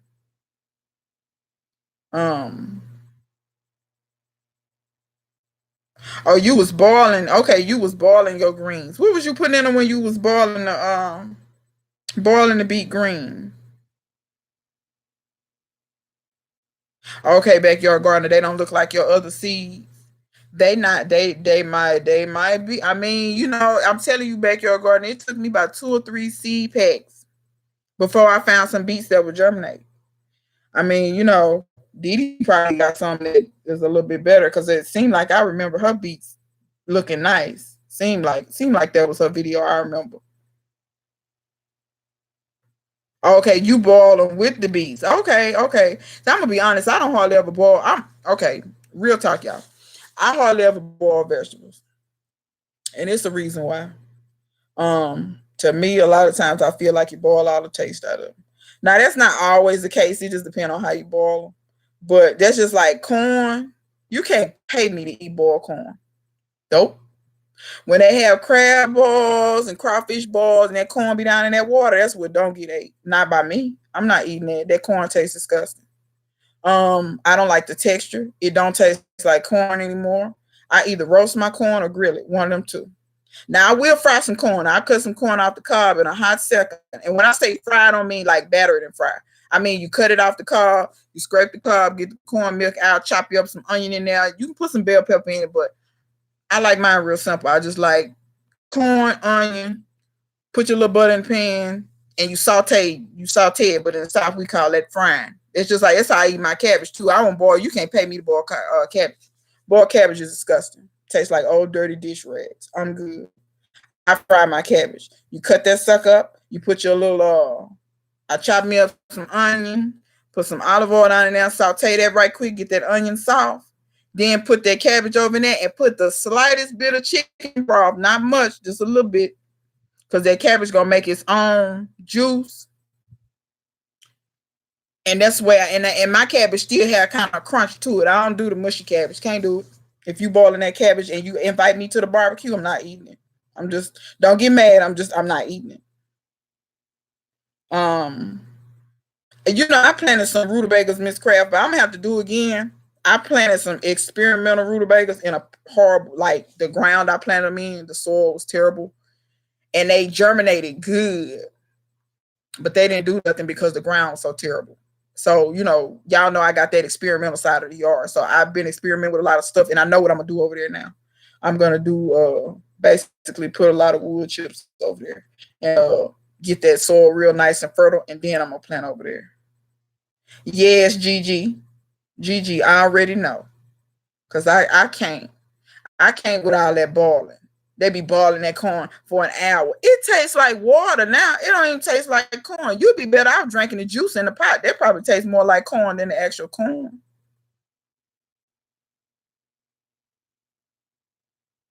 Garlic roasted cabbage steaks. Now that sounds interesting. I bet you that's something like portobello steaks when you cut them. Y'all know what I'm talking about when they take the portobello tops and you season them and you can grill them like, yeah, grill corn on the cob is what it do. And then don't even get me started on when you grill the corn and then make it like Mexican corn and you put that cojita cheese on there and don't get me started. But yeah, but like I said, I generally don't boil because a lot of times you boil all nutrition out too. That's another thing. People have to be careful. Like you're not gonna be healthy if you're cooking all the nutrition out of your food. I'm just here to tell you, like, and that's why sometimes I watch people cook on YouTube. I be like, you realize you just took something healthy and ruined it. Absolutely ruined it. It ain't healthy no more.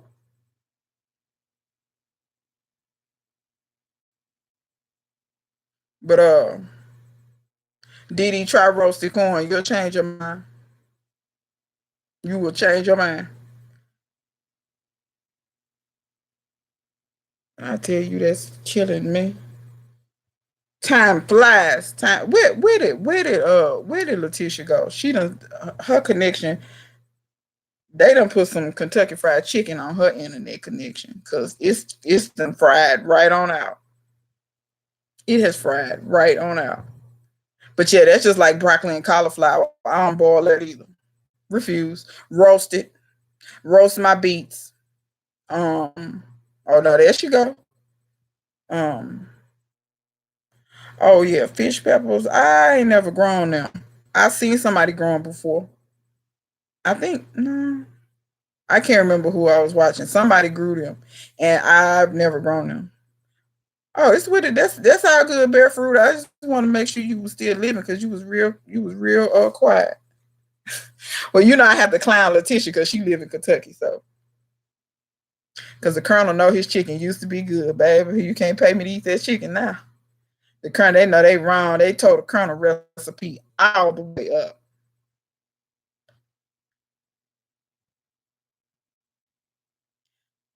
Oh, Miss Crab, she be dipping her hot water cornbread in the pot liquor. Didi, I don't know if she'll ever find out about my channel. No, I'm just she might be she got churn and stuff. She probably got a life. She did upload a video recently though. I know she stopped in Les live for a quick second this morning. Just a quick second. That's who I saw Barefoot Midwest Gardener. That's who I saw. And I saw Beautifulness growing them too. I saw her growing them too. Well, this is what I want to know, Miss Craft. When you boil these greens, what you do with the green part? You don't eat them. You throw that part away, or you give it, or somebody else in your household eat it, or somebody else or you throw them over the fence to the neighbor dog or what. Iris eat greens. Don't ask me how I know this. She eat them raw and cooked. It's not much Iris don't eat though.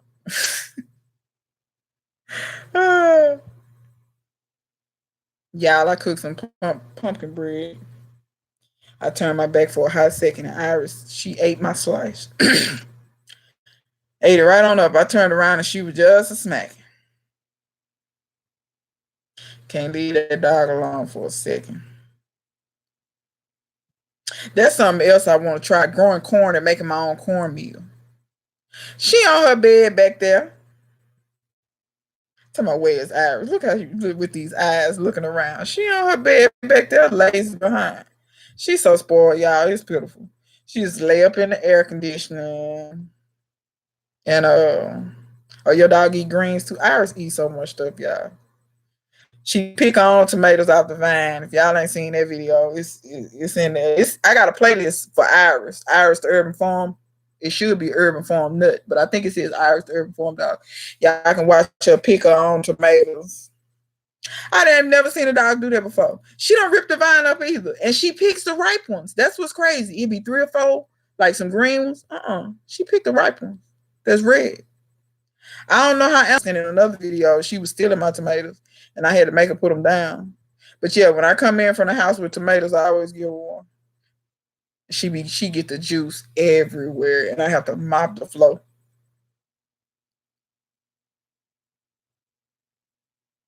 Oh, okay, your family like them. See, I like them boiled, but that's another thing. And I'm gonna be honest, my family members look at me like I'm crazy. I don't like my greens boiled to death. Like I'm telling you, if when I get them greens out of there, it's like they've been pureed, cause you done boil them for 6 days. Mm-mm. Nope, nope. It's not. I'm not eating it. I need. Now I don't like for them to be crunchy. I don't like my greens to be crunchy, but they got, you know what I'm saying? Like collards, they take a little while to cook anyway. If you cook them down to mush, you was really cooking. Like you had your eye on high for 12 hours. If you cook some collards down to mush. Now mustards and turnips, yeah, that be real. They don't even take that long. Anybody cooking mustards and turnips more than 30 minutes, you don't know what you're doing. So but yeah, hot water cornbread, that's a weakness. That's probably my favorite bread. And that's probably why I don't make hot water cornbread. Because real talk, y'all, I could get a bag of cornmeal and all the other things, you need to make hot water cornbread. You don't need much flour. You need a little flour. You don't need much. Some nice grease to fry it in. Pinch of salt. Your boiling water. When I tell you, I probably could eat up like ridiculous amounts of hot water cornbread. That's why I can't I stay away from stuff like that I know I would get out of order on, because I'll get out of order real quick, because I will eat until I'm sick. So yeah, I haven't made hot water cornbread probably in years. Now I have eaten some. My neighbor make hot water cornbread, but see, when you at somebody else's house, especially as a woman, you don't want to go in there and they be like, "Ooh, child, she came over my house, ate up. I ate my 4 pounds of hot water cornbread and she ate it out." See, you don't want people talking about you like that. So you go in there and you get you 2 pieces and you sit down somewhere, and you know that you can't get no more unless you're gonna be shanked. So I have eaten hot water cornbread at his house, but I ain't made none. I have not made none. That's just like ice cream. I don't buy ice cream. I have ate a whole full half gallon in one sitting before. So, and I ain't gonna make like I've done that once. I did that a bunch of times. I just don't do that no more, because I want to live. Um, you know what I'm saying? So yeah, so stuff like that's tempting to me. And it is good eating. I know it's good eating too. Shoot, I can't handle that though. I can't handle that. See, I live in Texas where they got Bluebell at. See, they put Bluebell on for $4. So you can go stock up on them. And you can potentially have, because they come in half gallons and pints, you can potentially have 8 gallons of ice cream in your freezer. Don't ask me how I know how much ice cream will fit in a regular Freezer. Don't ask me how I know that. But real talk. I don't eat that stuff. Baby Didi with these emojis. Y'all can give me I have to fish peppers. She be killing at this. Then I think that I'm going to try to start them. Did you start or did you direct sew them or did you start them inside or but yeah, I feel you on that bear fruit. Recovering fat girl. Not lying. I ain't skinny. I ain't ever wanted to be skinny, but I used to be a lot bigger than this, y'all. Real talk. So I already know what it is. I already know. Okay, you started them in a seed tray. Okay, you said none of them came up. Did you have a heat mat up on them? I remember videos where you started seeds and stuff, and I can't remember if you had a heat mat or not. Baby, don't get me started on pralines and cream. What you know about that? Oh yeah, you in Alabama. Okay, so you know.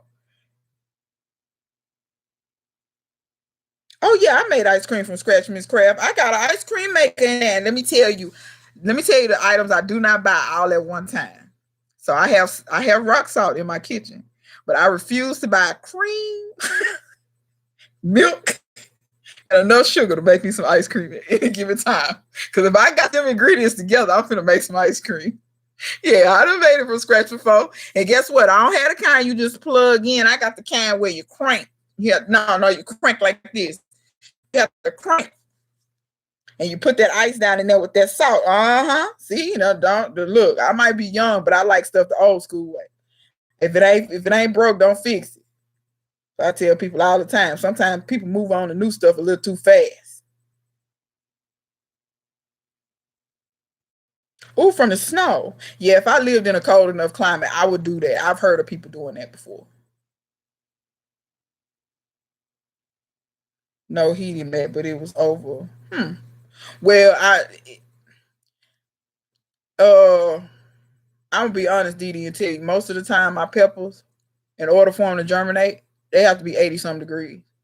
Now I don't know if it's, I know you live in a completely different, you live in the Midwest. So I don't know if the latitude where you are in the map, I don't know if that has anything to do with it or not.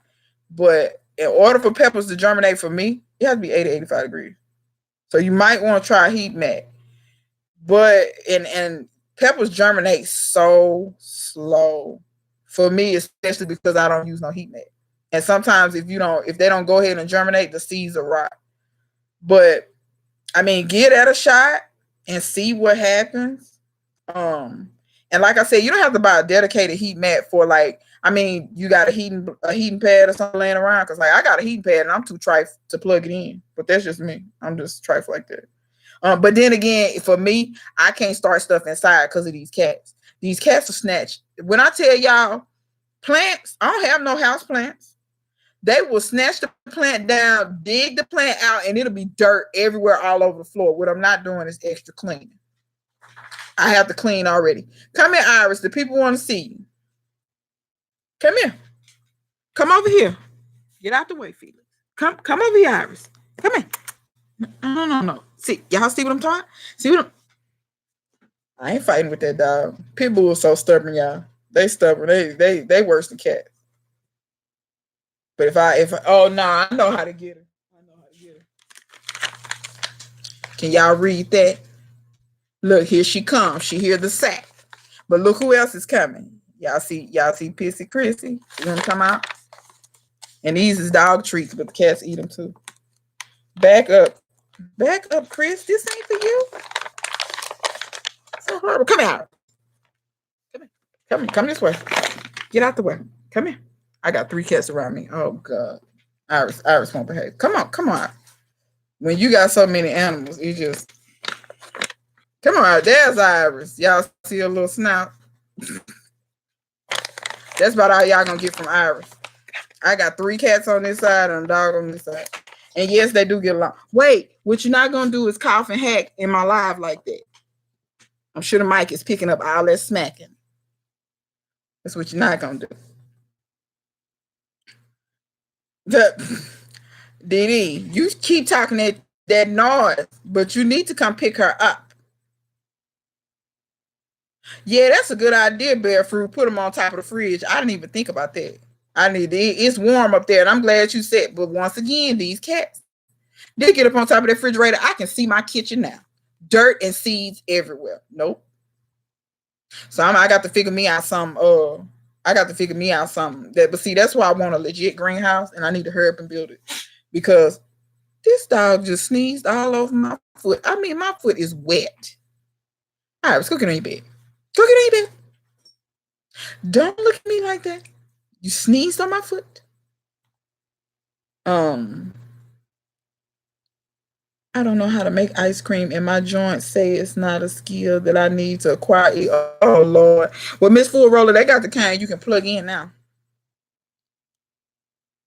All right, country living. We'll see you later. He probably already gone.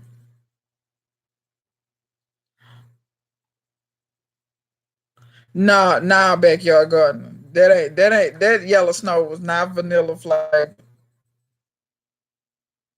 You said, I think I'm coming to try. Yeah. You may have to just try several methods and see what worked the best for you, Didi. Um. It's a boy though. That his name is Christian. Yeah. Let me tell you why I call him. I call him Pissy Chrissy because when I got him as a kitten, he was so young that okay, cats like for all intensive purposes they come potty trained, meaning like from the time they're kittens, they like instinctually know. Like you'll see cats outside. It's like they'll find a pile of leaves, they'll dig the leaves out of the way, go to the bathroom in the little hole, and cover them back up. Like cats are just instinctually they do that. Like you don't even have to train them how to do that. But the younger they are, it's just like a baby. Like you know how you potty training your kid, and the kid is like, okay, learning how to go on this pot. But when they first learn it, they don't always go on a pot. Like they have accidents. Same thing with Chris. So he was such a young kitten. He would have accidents and piss in the house. And yeah, so for a little while until he got himself together. Yeah, he was quite pissy. So yeah, that's why he's called Pissy Chrissy. I don't always call him Pissy Chrissy. I usually just call him Chris. But he's named after my mom. Um, got one of the freezer pans. Oh, Miss Crab.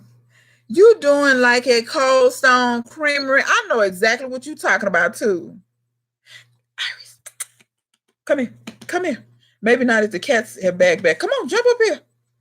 Like you ain't there, like you don't get on the couch when I'm gone. See, now she playing these games. God. Come on. Come all the way up. Oh, come on. All the way up. When I tell y'all this dog gives me the blues, there you go. Now y'all can get a good view of Iris. Don't kiss me. We do that off camera, okay? We don't do that on camera. Look at her. Y'all see her ears when I rattle the sack. I forgot about stuff on top. Yeah, I did too, Didi. I forgot about stuff on top of. Oh, you know what? It's the milk, right, Miss Full Roller? Because lactose can cause inflammation. I'm sensitive to lactose now. It doesn't bother my joints. It bothers my digestive system. So I don't I have slowed down on the dairy a lot. But yeah, I know dairy can affect people in different ways. Look at the gargoyles. Look how they do. Here, Felix. Don't bite my finger either. Thank you for being gentle. I'm gonna have to fish that out of the cushion later. Come on, Felix, bite it. Ain't nobody got time for you. You don't no. What you're not gonna do is claw me half to death. Take that and go get out. You think she pretty, man? Fruit? You want her? Don't disperse your own treats. Felix is reaching in the sack, dispersing his own treats. But no, she is pretty, and to think when I got her, she was skin and bones. She was absolutely skin and bones. But I wouldn't have named her Iris. That was her name when I got her, and she was already 3. So okay, that's enough. That's enough because y'all running me ragged. You running me ragged. No more treats. No more. It's something in the sack, but y'all ain't getting none. That's the difference. Oh, you mean Shadow outdoors where he belongs? Out of doors. Thank you, Miss Craft. Iris, they say you pretty. They say you pretty. They can't even see you good because you won't hold your head right. See? Look. Y'all see? She just keep looking at the sack, right? See, look. Can y'all see how she following the sack? Iris is so food driven. Like you will never find another dog that's more food driven than Iris. What the health? What all did they talk about, Dee Dee? I'm gonna go check it out, but I'm nosy. I want a synopsis now. Chris, what I'm not gonna do is you with the savagery. What I'm not gonna do is when I tell you the smallest cat is the one that like savage. It's like y'all see how she doing me? Don't look at me with them eyes. Don't look at me. Um, do you drink ginger root tea? Didi, you think I'm taunting her? She actually usually has to work for her treats. I'm teaching her how to beg. She already knows how to shake hands. Let's see if I can get her to do it on camera. I don't know if I can. I don't know if she pay attention.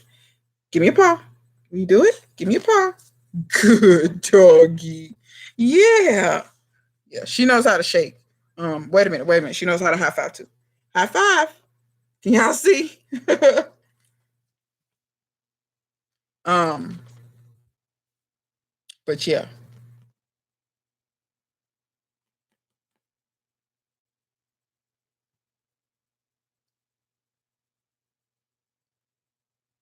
So I got some interesting going on around here. Okay, this is what I want to know, Dee Dee.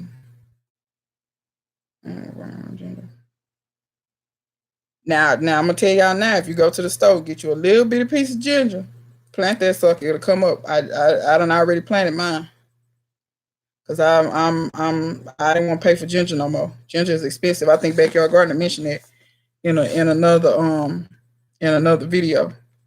As far as the dairy and the meat causing problems. Okay, wait a minute. This is what I want to know. Let me see. What you said his name was Dr. Milton Mills. Let me look up and see what he got his doctorate in. Cause I'm gonna tell y'all, I'm being real frank with y'all. A lot of times, people will give themselves the title doctor, and they ain't never been to nobody's school. He said he's nah, this ain't this. Nah, yes, it is plant-based prevention disease. Now he's a MD that practices urgent care medicine in the Washington D.C. area. Now, what I'm gonna say is this: I'm not gonna say that he's wrong about anything he says, but I'm gonna tell you what I often find. I often find that people do not really research they don't go into the historical aspect of stuff. I hate to say it, but there is no native diet to Africa that is without meat. Even in Burkina Faso, they eat fish. And they are the ones that eat the least amount of meat. They eat mostly grain. Now, why am I saying that? I don't think it's just simply meat. It's what they put in the meat. Now, am I saying that, now some people, there's been genetic changes, and I could go real deep off into this stuff. I could go real deep into it because once again, I have a science degree, and I'm the one that reads scientific journals for fun. That's how ridiculous I am. Like, don't sit around me for too long. If y'all saw my bookshelf and saw the stuff I have on the bookshelf, you'd be like, why are you reading that? Nobody would ever read that stuff. As far as I'm concerned, where I think milk messed up at when they started pasteurizing it. Now, I do not think that cow's milk is the best milk for us. I'm not stupid. Human milk is the best for humans. I've said for years, and I know y'all gonna think this crazy, and YouTube might snatch my video down. But I honestly think that some women might need to like start lactating and selling their milk. Now, granted, I know a lot of people gonna be like, "Oh, I won't want to drink," but it's human milk though. That's the closest thing that you're supposed to be drinking. But that's just out of the box crazy thinking that I have.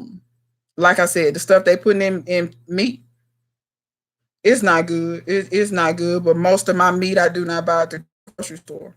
About 90% of the meat I buy from a butcher who buys from a farmer, and you can actually go visit his farms, and he don't put nothing in it. Oh, I'm gonna check him out, but I know his signs better be on point, cause I'll see through that shit real quick. But I'm definitely gonna check him out, cause I'm sorry, it's a whole lot of people. Like I said, black folks we the first hunters in the world, the first ones. Nobody was hunting before us. We didn't start having problems till we start shooting these animals up. And I'm talking about thousands of years of eating meat. Thousands. I'm not talking about hundreds. I'm talking about way off into antiquity. I'm talking 5,000 years before Christ. Just to let y'all know, I ain't talking about, people want to talk 1 AD, 2 AD. No. I'm talking about thousands of years before Christ. But, because I ain't gonna lie, it's this dude, and I follow him, and I really like him. He's into a plant-based diet now. But even he was like, yeah, historically, no. Yeah, it's what they put in the meats, which is why he don't eat meat no more. Will I ever be vegetarian? Nope. Sorry, I won't. I'm just telling you the truth. Will I ever be vegan? Nope. Just telling the truth, I won't be. But I don't eat, majority of my food that I eat is not meat now. Like I told somebody before, I eat 80% vegetables or stuff not meat, and I only eat 20% meat. If my meal has more than 20% meat in it, I'm doing something wrong. But I've always eaten like that. But real talk, I'm gonna go check out the movie though, because I'm open to. I'll listen to anything. Yeah, local farmers have way better meat. It tastes better too. Tastes way better. Um,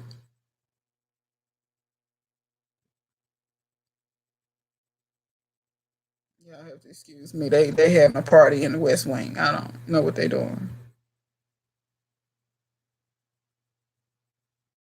Yeah, my great grandparents they farmed for a living and they grew all their livestock.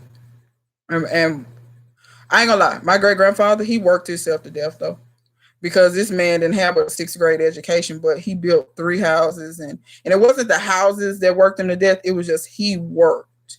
He got up every day and worked, but he lived to be 60 something. He didn't live that long, but my great grandmother lived to be over 100. Um, but yeah, he lived to be over 100. They didn't have no health issues. And I'm gonna be real with you. My great grand, both of them, they both chewed tobacco and dipped snuff, and that ain't healthy for you at all.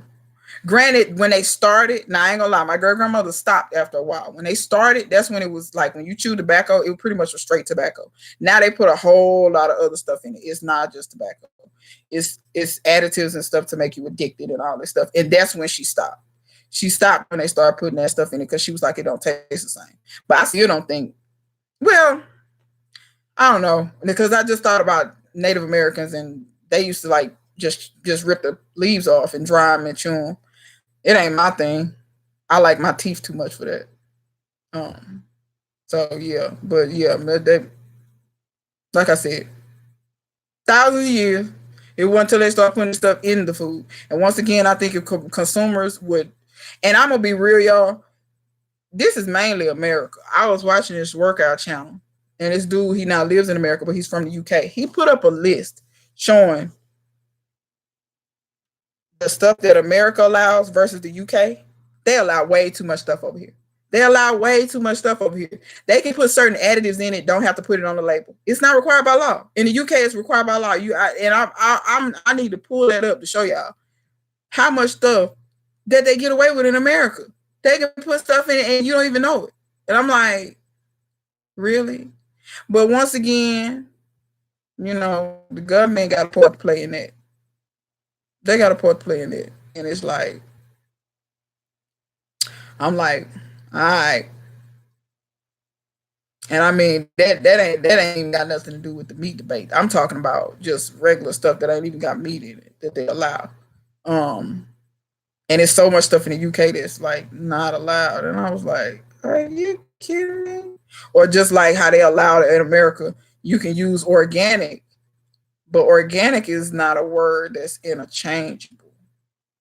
All right, Barefoot, we'll holler at you. I ain't gonna be on here much longer anyway. I gotta hit the gym. Um, yeah, I know it's Ham Sunday, but yeah, I'm hitting the gym at 7 o'clock. Well, a little after 7. So I ain't got about 10 more minutes on here. But but yeah, like organic don't mean organic. Natural don't mean that it. You know what I'm saying? It's whatever they derive to be. It is. And I'm actually feeling pretty good today, so I think I may go in here and crush some things in the gym. But yeah, it's crazy though. The like I said, they use the word organic, and a lot of people fall for it and think that it's really organic. Or they use the word natural and they have in their mind what they think natural mean. But then if you really was to look it up and see what natural actually what they thought it meant, they grew it. Or organic means there were 2 weeks out of the year that they didn't spray it with heavy chemicals. You feel what I'm saying? Like, get out of here. Only in only in America they allow all that foolishness. But like I said, it's a whole lot of stuff that probably needs to be changed. And I'm gonna be honest and say I'm not that hopeful that it's gonna be changed, because this country is 200 years old, roughly, and it ain't been much changed. So I'm not gonna live 200 more years. I'm just here to tell you. Yeah, it's a difference between natural and organic. But even thus, every company has a different. They have a different definition for organic, and every company has a different definition for natural. And then I'm gonna go even further. When you see USDA organic, let me explain something to y'all. That farmer ain't finna play with his money. He gonna find every loophole he can find. The USDA give him or her the rules of what makes a USDA organic, but I'm assuring you that there is not a USDA person following him around day to day, every single day, making sure he's staying inside of those rules. That's not how that works. USDA may come visit that farm. It's kind of like if you're selling dope. If you're selling dope out of your house, you just hope that the police don't knock on the door. If they do, and you selling dope and you get caught, then you messed up. But if you've been selling dope for 6 months and you ain't been caught, you've been, you know what I'm saying? You've been getting away. It's the same thing. They're not watching them day in and day out. Please don't think that. So when that stuff say USDA certified, I'm sorry, I don't trust the USDA. I don't trust them for nothing. I don't trust the FDA either, because they in bed with the pharmaceutical companies. I'm good. It's stuff out here that could help people, and they won't approve it because they can't make money on it.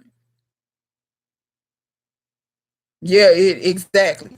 It has to be a huge mass of people. And Miss Full Roller, I'm sorry when I tell you, I just don't. I don't see the masses, man. These people they like to they. Let me tell you something. I'm a different kind of person. When social media came about, I told people, I said, let me tell you, social media finna mess up dating. Social media finna mess up interpersonal skills. Social media it has messed up all that. These kids can't even have a face-to-face conversation. You know what I'm saying? And I know people can say, oh, because I grew up in the time when you talked on the phone, you know what I'm saying? That's what, but at least talking on the phone, you can hear the first person voice and inflection. Like, when they pissed off. You don't know in a text when somebody pissed off. You don't know, because it's just words on screen. And I'm like, I mean, you might be. I'm 34. I'm not saying you got to give your age, but I don't care about giving my age. I know some women, they get up in arms.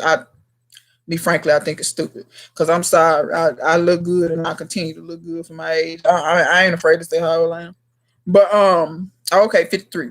You're still young. But I think that's in your mind too. You know, I think you're only as young as you think you are. If you think you old, then you old.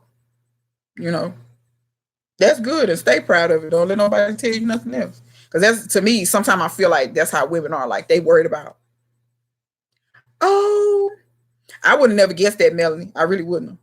I'm, I don't want to tell my age, and I'd be like,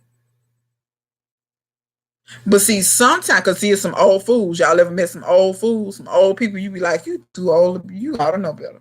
You know what I'm saying? And sometimes I feel like, that's what it be. Like they kind of know, like they know that they as smart as a box of rocks, and they don't want to tell their age because they know that's out of order. Or they don't, I shouldn't say smart, I should say wisdom, because through experience you gain wisdom. Like some people just don't, they just like I said, old fools.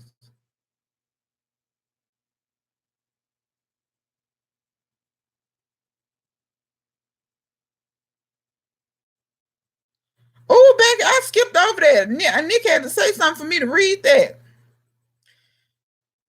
I ain't surprised, Backyard Gardener. Let me tell you something. A lot of these people that's doing stuff to get them put in jail, they do kill themselves. Look at Jerry Epstein. Granted, I'm still wondering. I'm kind of thinking somebody killed him, but he ain't the only one. The dude that locked them girls up in the basement for over a decade, he killed himself. He wasn't in jail 30 days. He killed himself. All the people that's doing this stuff that they know they can't make it in jail. They them the ones breaking the law. I can't understand. You know what I'm saying? I can't understand. Backyard garden, you crazy. Talking about you 21. Well, let me tell you something. You must have had your kids when you was two then. Yeah, you right, Miss Craft. They are cowards. I can't. I can't with these people. I can't with none of these people. But yeah, these people, like I said, they be claiming one thing. That's why I really don't trust no labels in the store. If I'm buying something, I go into it with the attitude of, okay, like even when it say organic, I go into it with the attitude that it's not. That's just how I am. So, oh yeah, they understaffed and underfunded. Let me tell y'all this. I'm gonna tell y'all this, and then it won't be long. I'm gonna get up out of here. I'm still gonna try to upload as much as I can. I got videos. I filmed yesterday. I filmed like 5 or 6 videos yesterday. I'm gonna film tonight, of course, and then I got some more stuff to film tomorrow. But I'm telling y'all all this to tell y'all I'm working for the census. If y'all don't know, the 2020 census is coming. I figured I need to do my part because if you don't know, the census control a whole lot of stuff directly affecting you and your community. And I don't trust these people having people come out here and get inaccurate information and it's affecting my community. Because when you work for the census, they generally put you in a in your area, in your community. So I'm not doing it for the money. It's all right money, but I'm not doing it for the money. I'm doing it for my community because when it comes to money and dollars being spent and developments and all that, they base all that on census information. When it comes to the House of Representatives, how many people you're gonna have, all that, they base all that on census. They base it's so much information y'all probably don't know is based on the census to where it's ridiculous.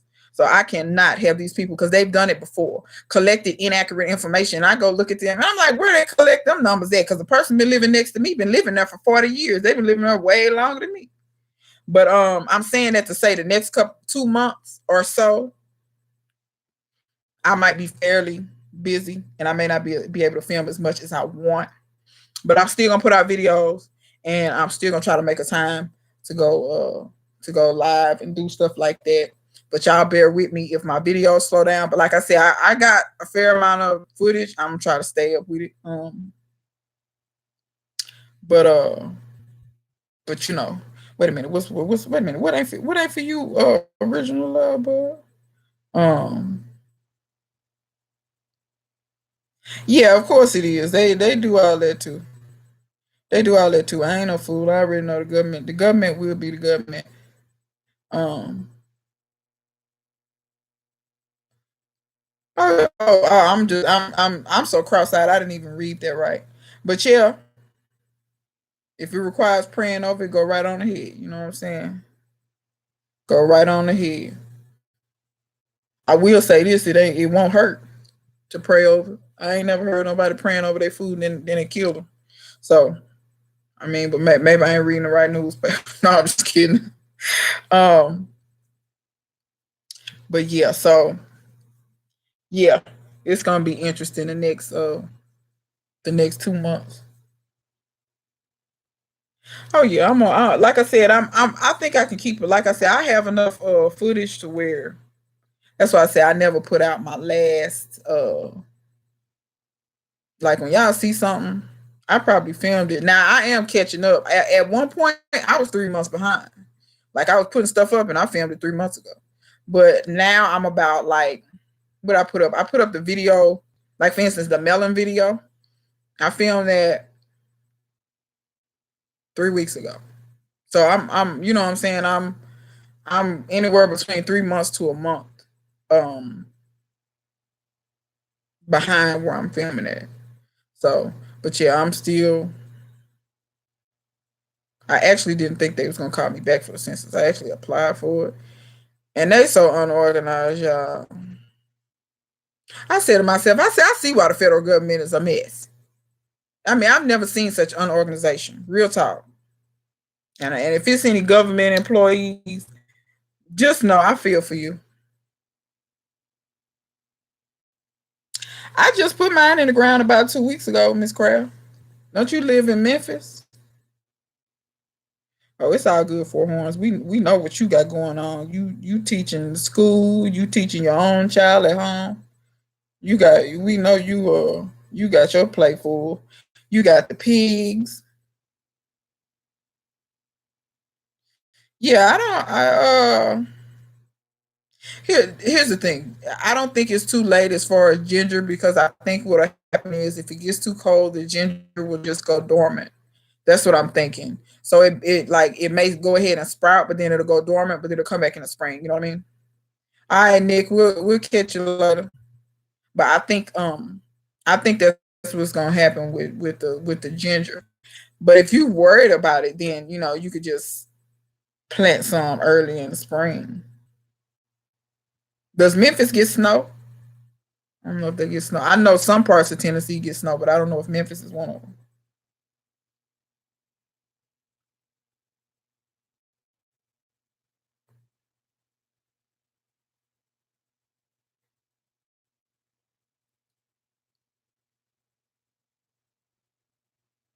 Yeah, that's what I was thinking too, Miss Full Roll.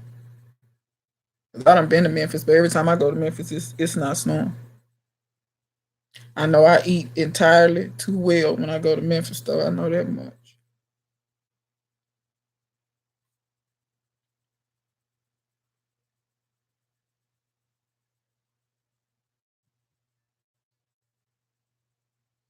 Wait a minute, wait a minute, wait a minute. Didi is crazy. She talking about it's gonna be another Planet of the Apes movie. Well, I ain't well. The war on drugs. It depends on who doing the drugs. It's only a war when it's us doing them. Cause you see they ain't warring against these meth heads. And then baby they doing drugs 90 to nothing. Um that's true. Yeah, cause if it's gone. Yeah, oh, okay, very rare. Okay, okay. Got you. Well yeah, I mean if y'all don't get snow like talking about, give it a try. Cause mine, let me see, I put it in the ground and it took about a week and I was seeing little leaves shooting up.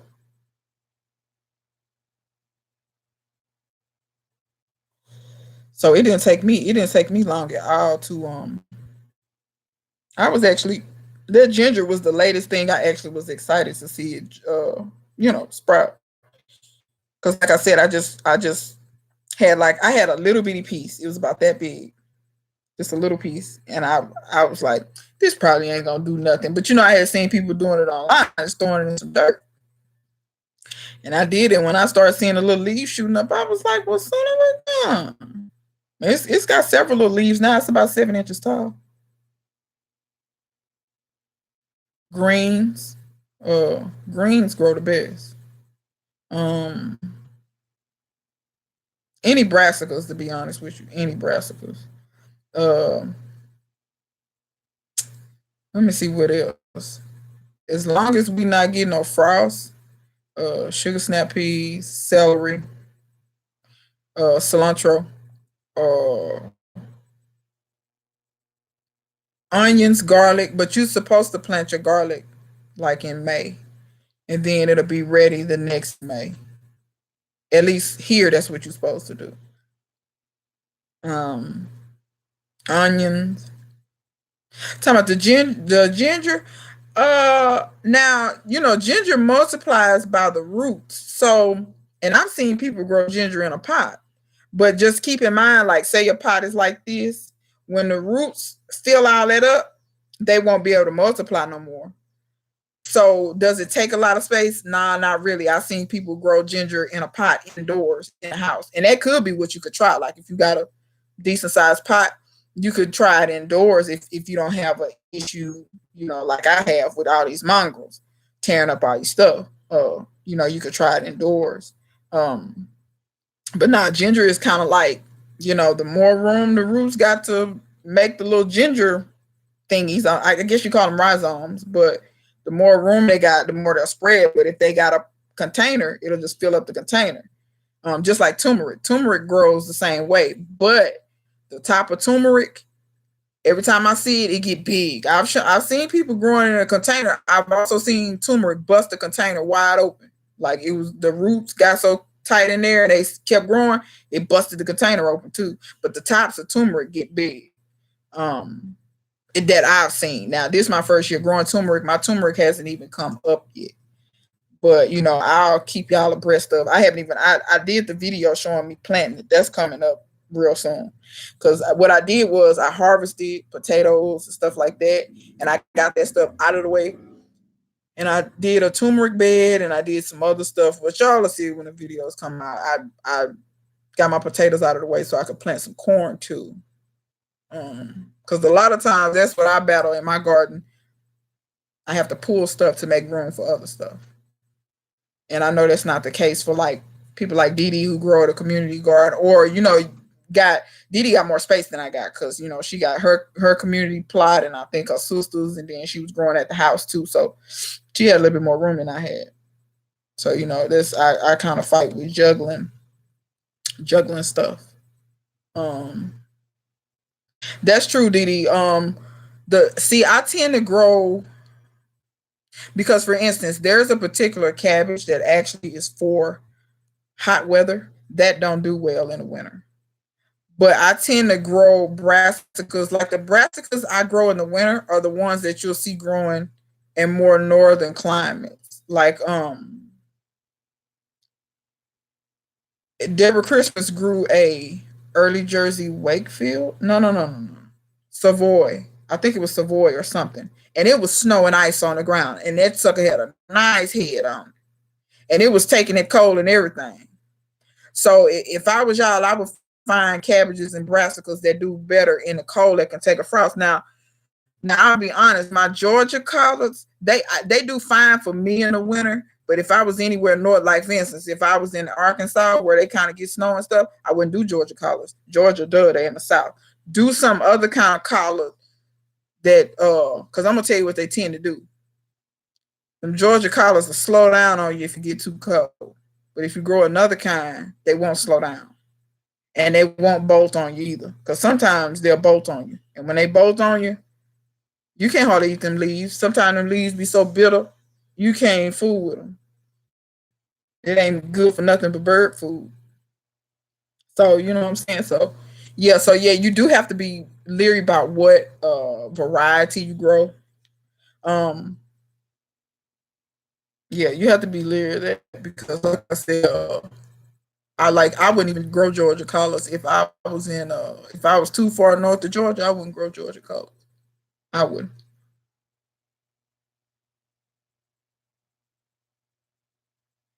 What he using the agribon for? To block weeds or to prepare his beds for the spring? Seemed like I've heard of that before. Agribond. That sounds familiar to me.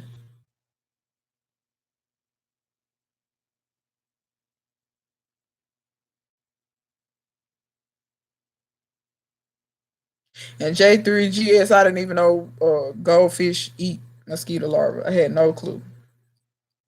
You taught me something. I thought goldfish was completely useless. I had goldfish as pets as a kid. It didn't take long before I was over the goldfish, real quick.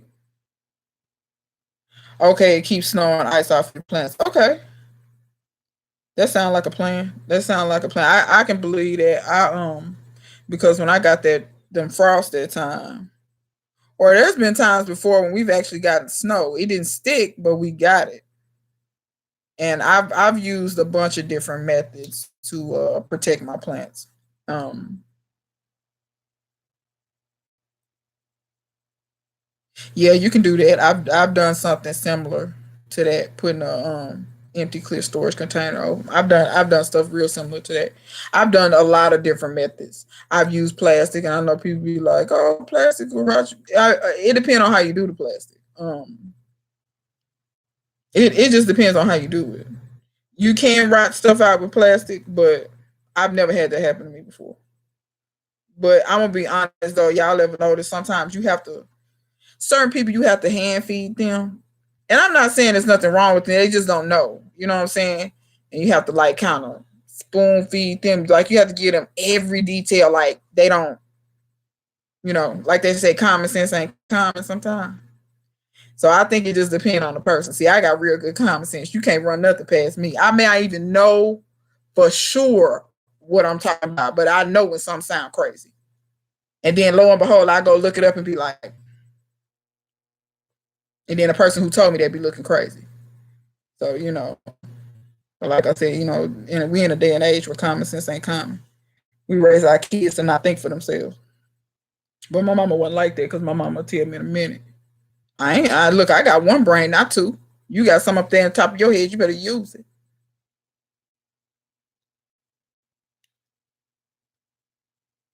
Yeah, I think, and you know what? I'm gonna have to make better use of microclimates. Um, the way Led has, like y'all know how he used his house, kind of as a microclimate where he got lemon lane and stuff like that. I'm gonna have to get a little bit more savvy about that because I want to do something similar. Because the cloths and stuff they do work. They work really well. They work even better when you can use something. Basically, what I'm saying is, a house is a very large structure, especially if your house is brick or something like that. You'll be surprised at how much heat that house actually absorbs from the sun. And it'll work even better if you get what I'm saying. Still use the cloth, but your house is, giving off heat as well. And if you got them plants planted close to the house with the cloth over them, you almost got like double protection. So, um, yes, for horns. Like I said, plastic.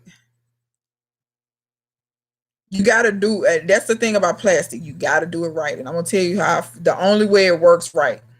You can't have no air gaps. You can't have no air holes nowhere.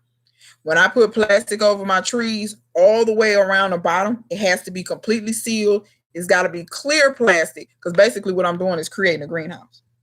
And when the sun beams on it, it heats the air inside there, and overnight it'll stay warm. Because I got videos of me getting up under the plastic with my trees. It was a couple of years ago with my kumquats, and my kumquats had fruit all along, and it didn't damage them at all. But it's not easy because if you got too much wind or something come through, and it lifts that plastic up, all the hot air goes out and all the cold air comes in. So I'm not saying plastic is the best. I'm just saying I've used it and done it and it worked. Now, if you didn't use it and it didn't work for you, don't do it no more. You know what I'm saying? Don't risk your plants. So Lord have mercy. You driving the children. I'm sure enough gonna send you Iris. It's a wonder you ain't bald headed, Dee. It's a wonder. Ain't no way I could drive. My daddy drives a school bus right now. But see, my daddy's insane though. So kind of fits him. But nah, I can't deal with kids on that level. I can't deal with children like that.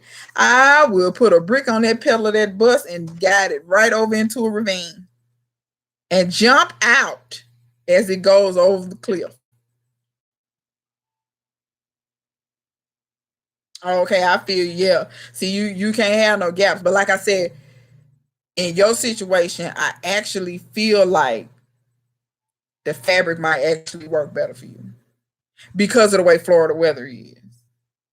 I'm for real. You see, y'all think I'm lying. Let me tell you something. I went to college, and if anybody knows anything about Grambling State is basically Tuskegee's baby. Our founder went to Tuskegee when Booker T. Washington was there. And Booker T. Washington, if y'all don't know, he started Tuskegee as a way to teach black people to have skills. Well, really, people, black folk, one of white folk going to Tuskegee back then. Anyway, to teach them to have skills and to do for themselves. You know what I'm saying? And to better themselves, educate themselves. Because the students actually built Tuskegee, a lot of them builders on the campus. Okay, so he sent our founder to Grambling to do the same thing, to start a school about education and teaching skills that you can use in life. So we Tuskegee baby. So so we have a very strong education department. That's like the largest department. You can get your EDD. We one of the few schools you can get an EDD at. You can get umpteen degrees in education. We offer lots of degrees in education. And people used to always tell me, oh, you know so much and you good at telling people how to do. You should go in education. And my eyes would cross because I would think about them children. I might educate grown folks, and even that's to a limit. Because some grown folks will tap dance on your nerves on purpose. And I can't. So yeah, I knew I can't do education. I admire you who can. You, Annette and Zoe and Dee Dee driving the school, but baby, I can't fool no kids. I like kids and I drop you back off with your mom. Because I need my peace. You know what I'm saying? So, but like I said, I totally respect, people who are in, like, I always respect people who can do stuff that I can't do. Because like I said, I look at people just like people in the military. Melanie and didn't J3GS, then he said he was in the military too. I respect y'all so much because I was in ROTC and I loved spinning my rifle, and we did not spin fake. We spun real ones that shot bullets. Because when we got through spinning rifles, we would then go do target practice and all that kind of stuff. Standing, kneeling, prone. I'm bad with a rifle. I can shoot the wings off a fly. But he kept talking about, oh, you found direction so good, and you'll be good in the battlefield. I looked at them like they were crazy. First of all, I don't like the government. How they treat our veterans. That's trite. How they treat our veterans, don't even get me started. That's so trite. Them people go risk their lives for us, and then this is the way you treat them. They are, when they come back, especially if they've seen battle, because my great-grandfather saw battle in the Korean War. No, my grandfather. And he came back and was never right. Never right in the head. Because battle did that to him. Do you think they treated him good? That man died poor and in ruin. Our people as veterans shouldn't be doing. They shouldn't be. It shouldn't be like that. They should get out of the service, and their life ought to just be handed to them on a platter almost. Some of this stuff I hear about, and I know all VAs ain't the same, but Dallas got a VA.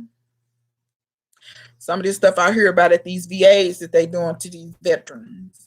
It's a special place in hell for folks like that. Special. So, and like I said, I got my great uncles, all of them was drafted for, if I'm not mistaken, Vietnam. I think that's what. So trust me when I say I got plenty of people in my family, plenty military people in my family. So, I don't know it firsthand experience, but I know it secondhand. So I don't play about that. I respect people that can do what I can't do because I can't. And don't get me wrong, I thought the military was so fun. Drilling was so fun to me. Like the silent drill team in the Marines, to me, that is the dopest thing to watch, bar none. They don't make not one sound. Well, it's just, just the taps of the guns or whatever. I thought that was the dopest thing in the world to me. But see, and if I was gonna be in the military, I'd been a Marine. But at the same time, Marines is it's a lot of stuff they don't let women do, and they don't let women do the silent drill team. So that counted it for me. But yeah, I don't just stuff. It's certain stuff I just cannot do. Cannot. Just like truck driving, I couldn't do that either. Especially see, like I told somebody, I want a Peterbilt. Like, real talk. I want a Peterbilt. I'll never drive it professionally. I drive it just to be driving because it's fun, because I like big trucks. You know, what's funny, I actually know how to work on diesel engines, but I would never drive professionally. Never. These people drive like idiots. I almost got hit 3 times in one day. Like, how you can't stay in your lane? What you think them lines for? For your health? So, it is what it is. But I can't be. Didi, and you keep whispering, because I'll be snatching them kids up in their collar. I say that. I say that though, in all honesty, and I do believe that there are people that look at you on my bonnet falling. Anyway, I do believe that there are people who are given a gift and a mission for that kind of work. And I do work with kids annually, because I'd go help out with high school band camp at my alma mater, and then that's high school kids though. But you're right. You can tell a person, like, for instance, let me see, was it August? July.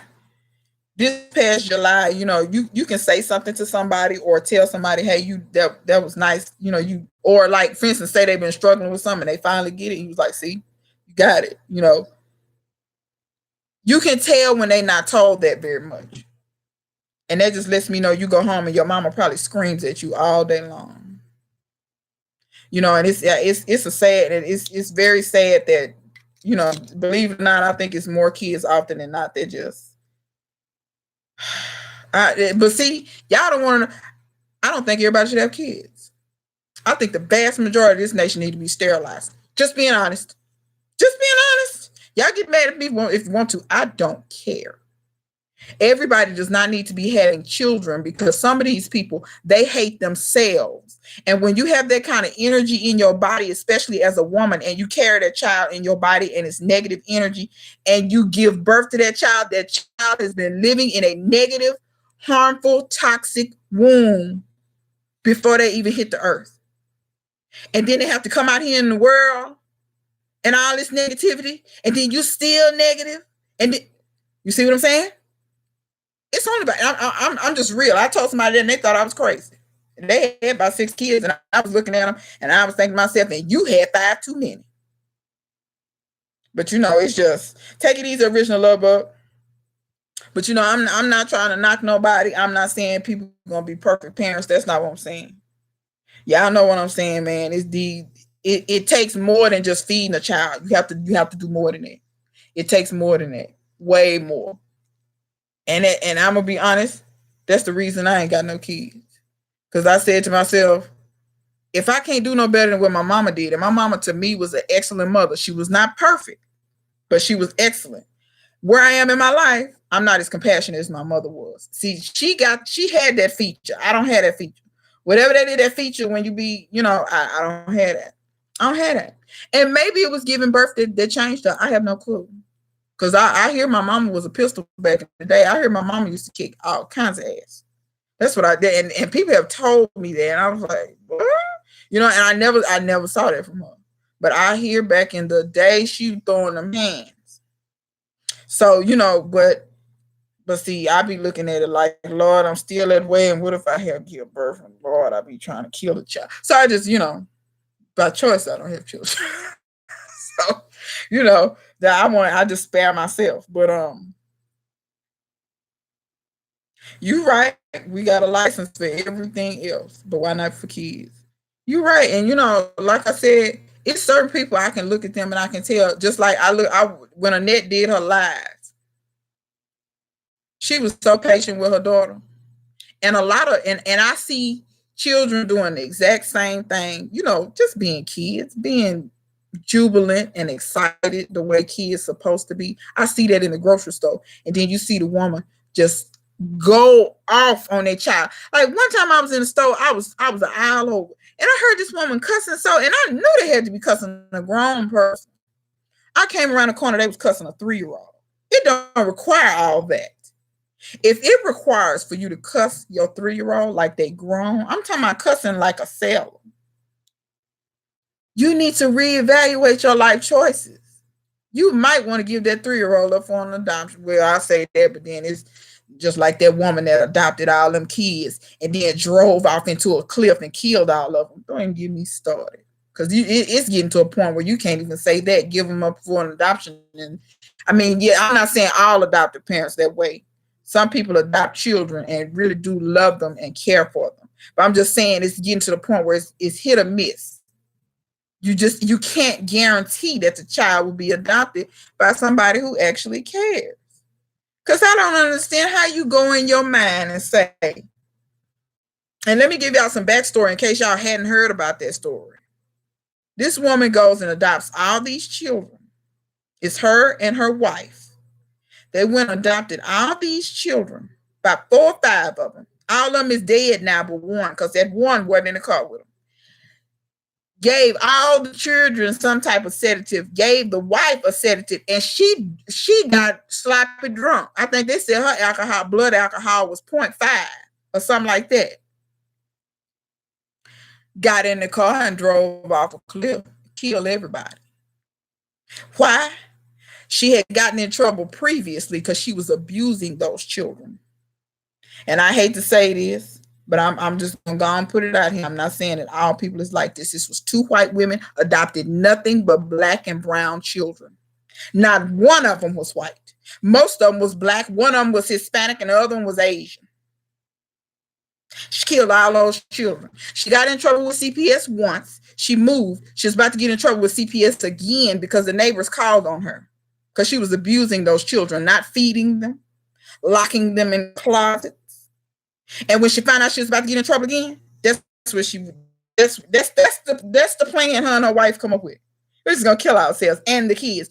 Why you couldn't leave them children? You drive off into the cliff. You the one with the problem. But see, that's the type of stuff. And see, I'm sorry, I don't have no hope for this country recuperating from that kind of stuff. I don't. I think there are a lot of good people out here, but I don't think it's the overwhelming majority. Because I'm gonna be honest with y'all. When I come in the live and the people that's on my videos, for the vast majority, 99.9% of y'all think a lot like I do. You wouldn't go out and maliciously hurt nobody. Or, you know what I'm saying? Like, you'll be honest and say there are things that you don't like, but that don't mean you'll be malicious. You get what I'm saying? Just like Bearfruit, she says she don't like cats. That don't mean she go out in the road and run over cats for fun. There's a difference. It's a line. Because this stuff I don't like. But, that don't mean I just go out in the world and I'm going to find everything I don't like and kill it. So it's just, these people are nuts. And I'm just looking like, I don't, and it just seems like I just be like, ooh, it's getting worse. But I hope I don't read no more stories about these folks driving out these ravines. And that's the killing part. Shit, it ain't the first time. I remember growing up, these people would drown their babies in the tub and stuff and talking about the devil was talking to them. The devil was talking to you. Well, if the devil, see, the devil can't talk to me. Because if the devil talked to me, I'm going to have some real crazy questions. The devil going to quit talking to me real quick. Devil start talking to me. What? You who? The devil. Where you live at? Where your address so I can come visit you? It's going to be some real... The devil can't tell me to do nothing. She's like, okay. No, Ned, don't hold it in now. Don't hold it in now. Come on, because you teach. But yeah, now the devil will quit talking to me real quick. The devil will get frustrated with me, see, because I don't fall victim to cult mentality. I don't fall victim, all this different. Just like Jim Jones would never been able to penetrate my skull. I'm still to this day trying to understand that. Well, now I partially understand it because I read about mental illness. You know, I read about psychological type stuff like that because that fascinates me. But yeah, Jim Jones went and got 2 seconds with me. He would have got 2 seconds with me. Going to Guyana. How many cases of off we bringing? Because them mosquitoes like birds. I'm not going nowhere with you, Jim John. And himself in the head after he get him. And that's another thing, the stereotype. Why he had to get him Kool-Aid with arsenic in it? How come you couldn't give him Coca-Cola or something? Why it had to be Kool-Aid? Kool-Aid. He thought that was funny. I didn't. But you know, once again, you have to be careful. Be careful who company you keep. All that kind of stuff.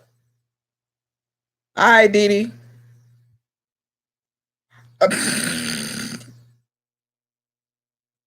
Too extreme this way and too extreme that way. It's better to me when you level headed in the middle. But yeah, that's pretty much. But anyhow, y'all, I'm getting out of here. I'm 30 minutes over.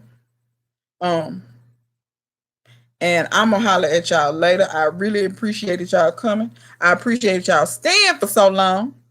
And until next time, man, you know, I'll see y'all later. Y'all enjoy the rest of your night.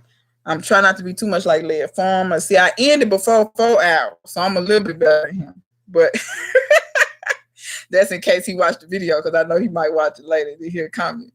But yeah, y'all take it easy. Appreciate y'all. And I'll see y'all next time.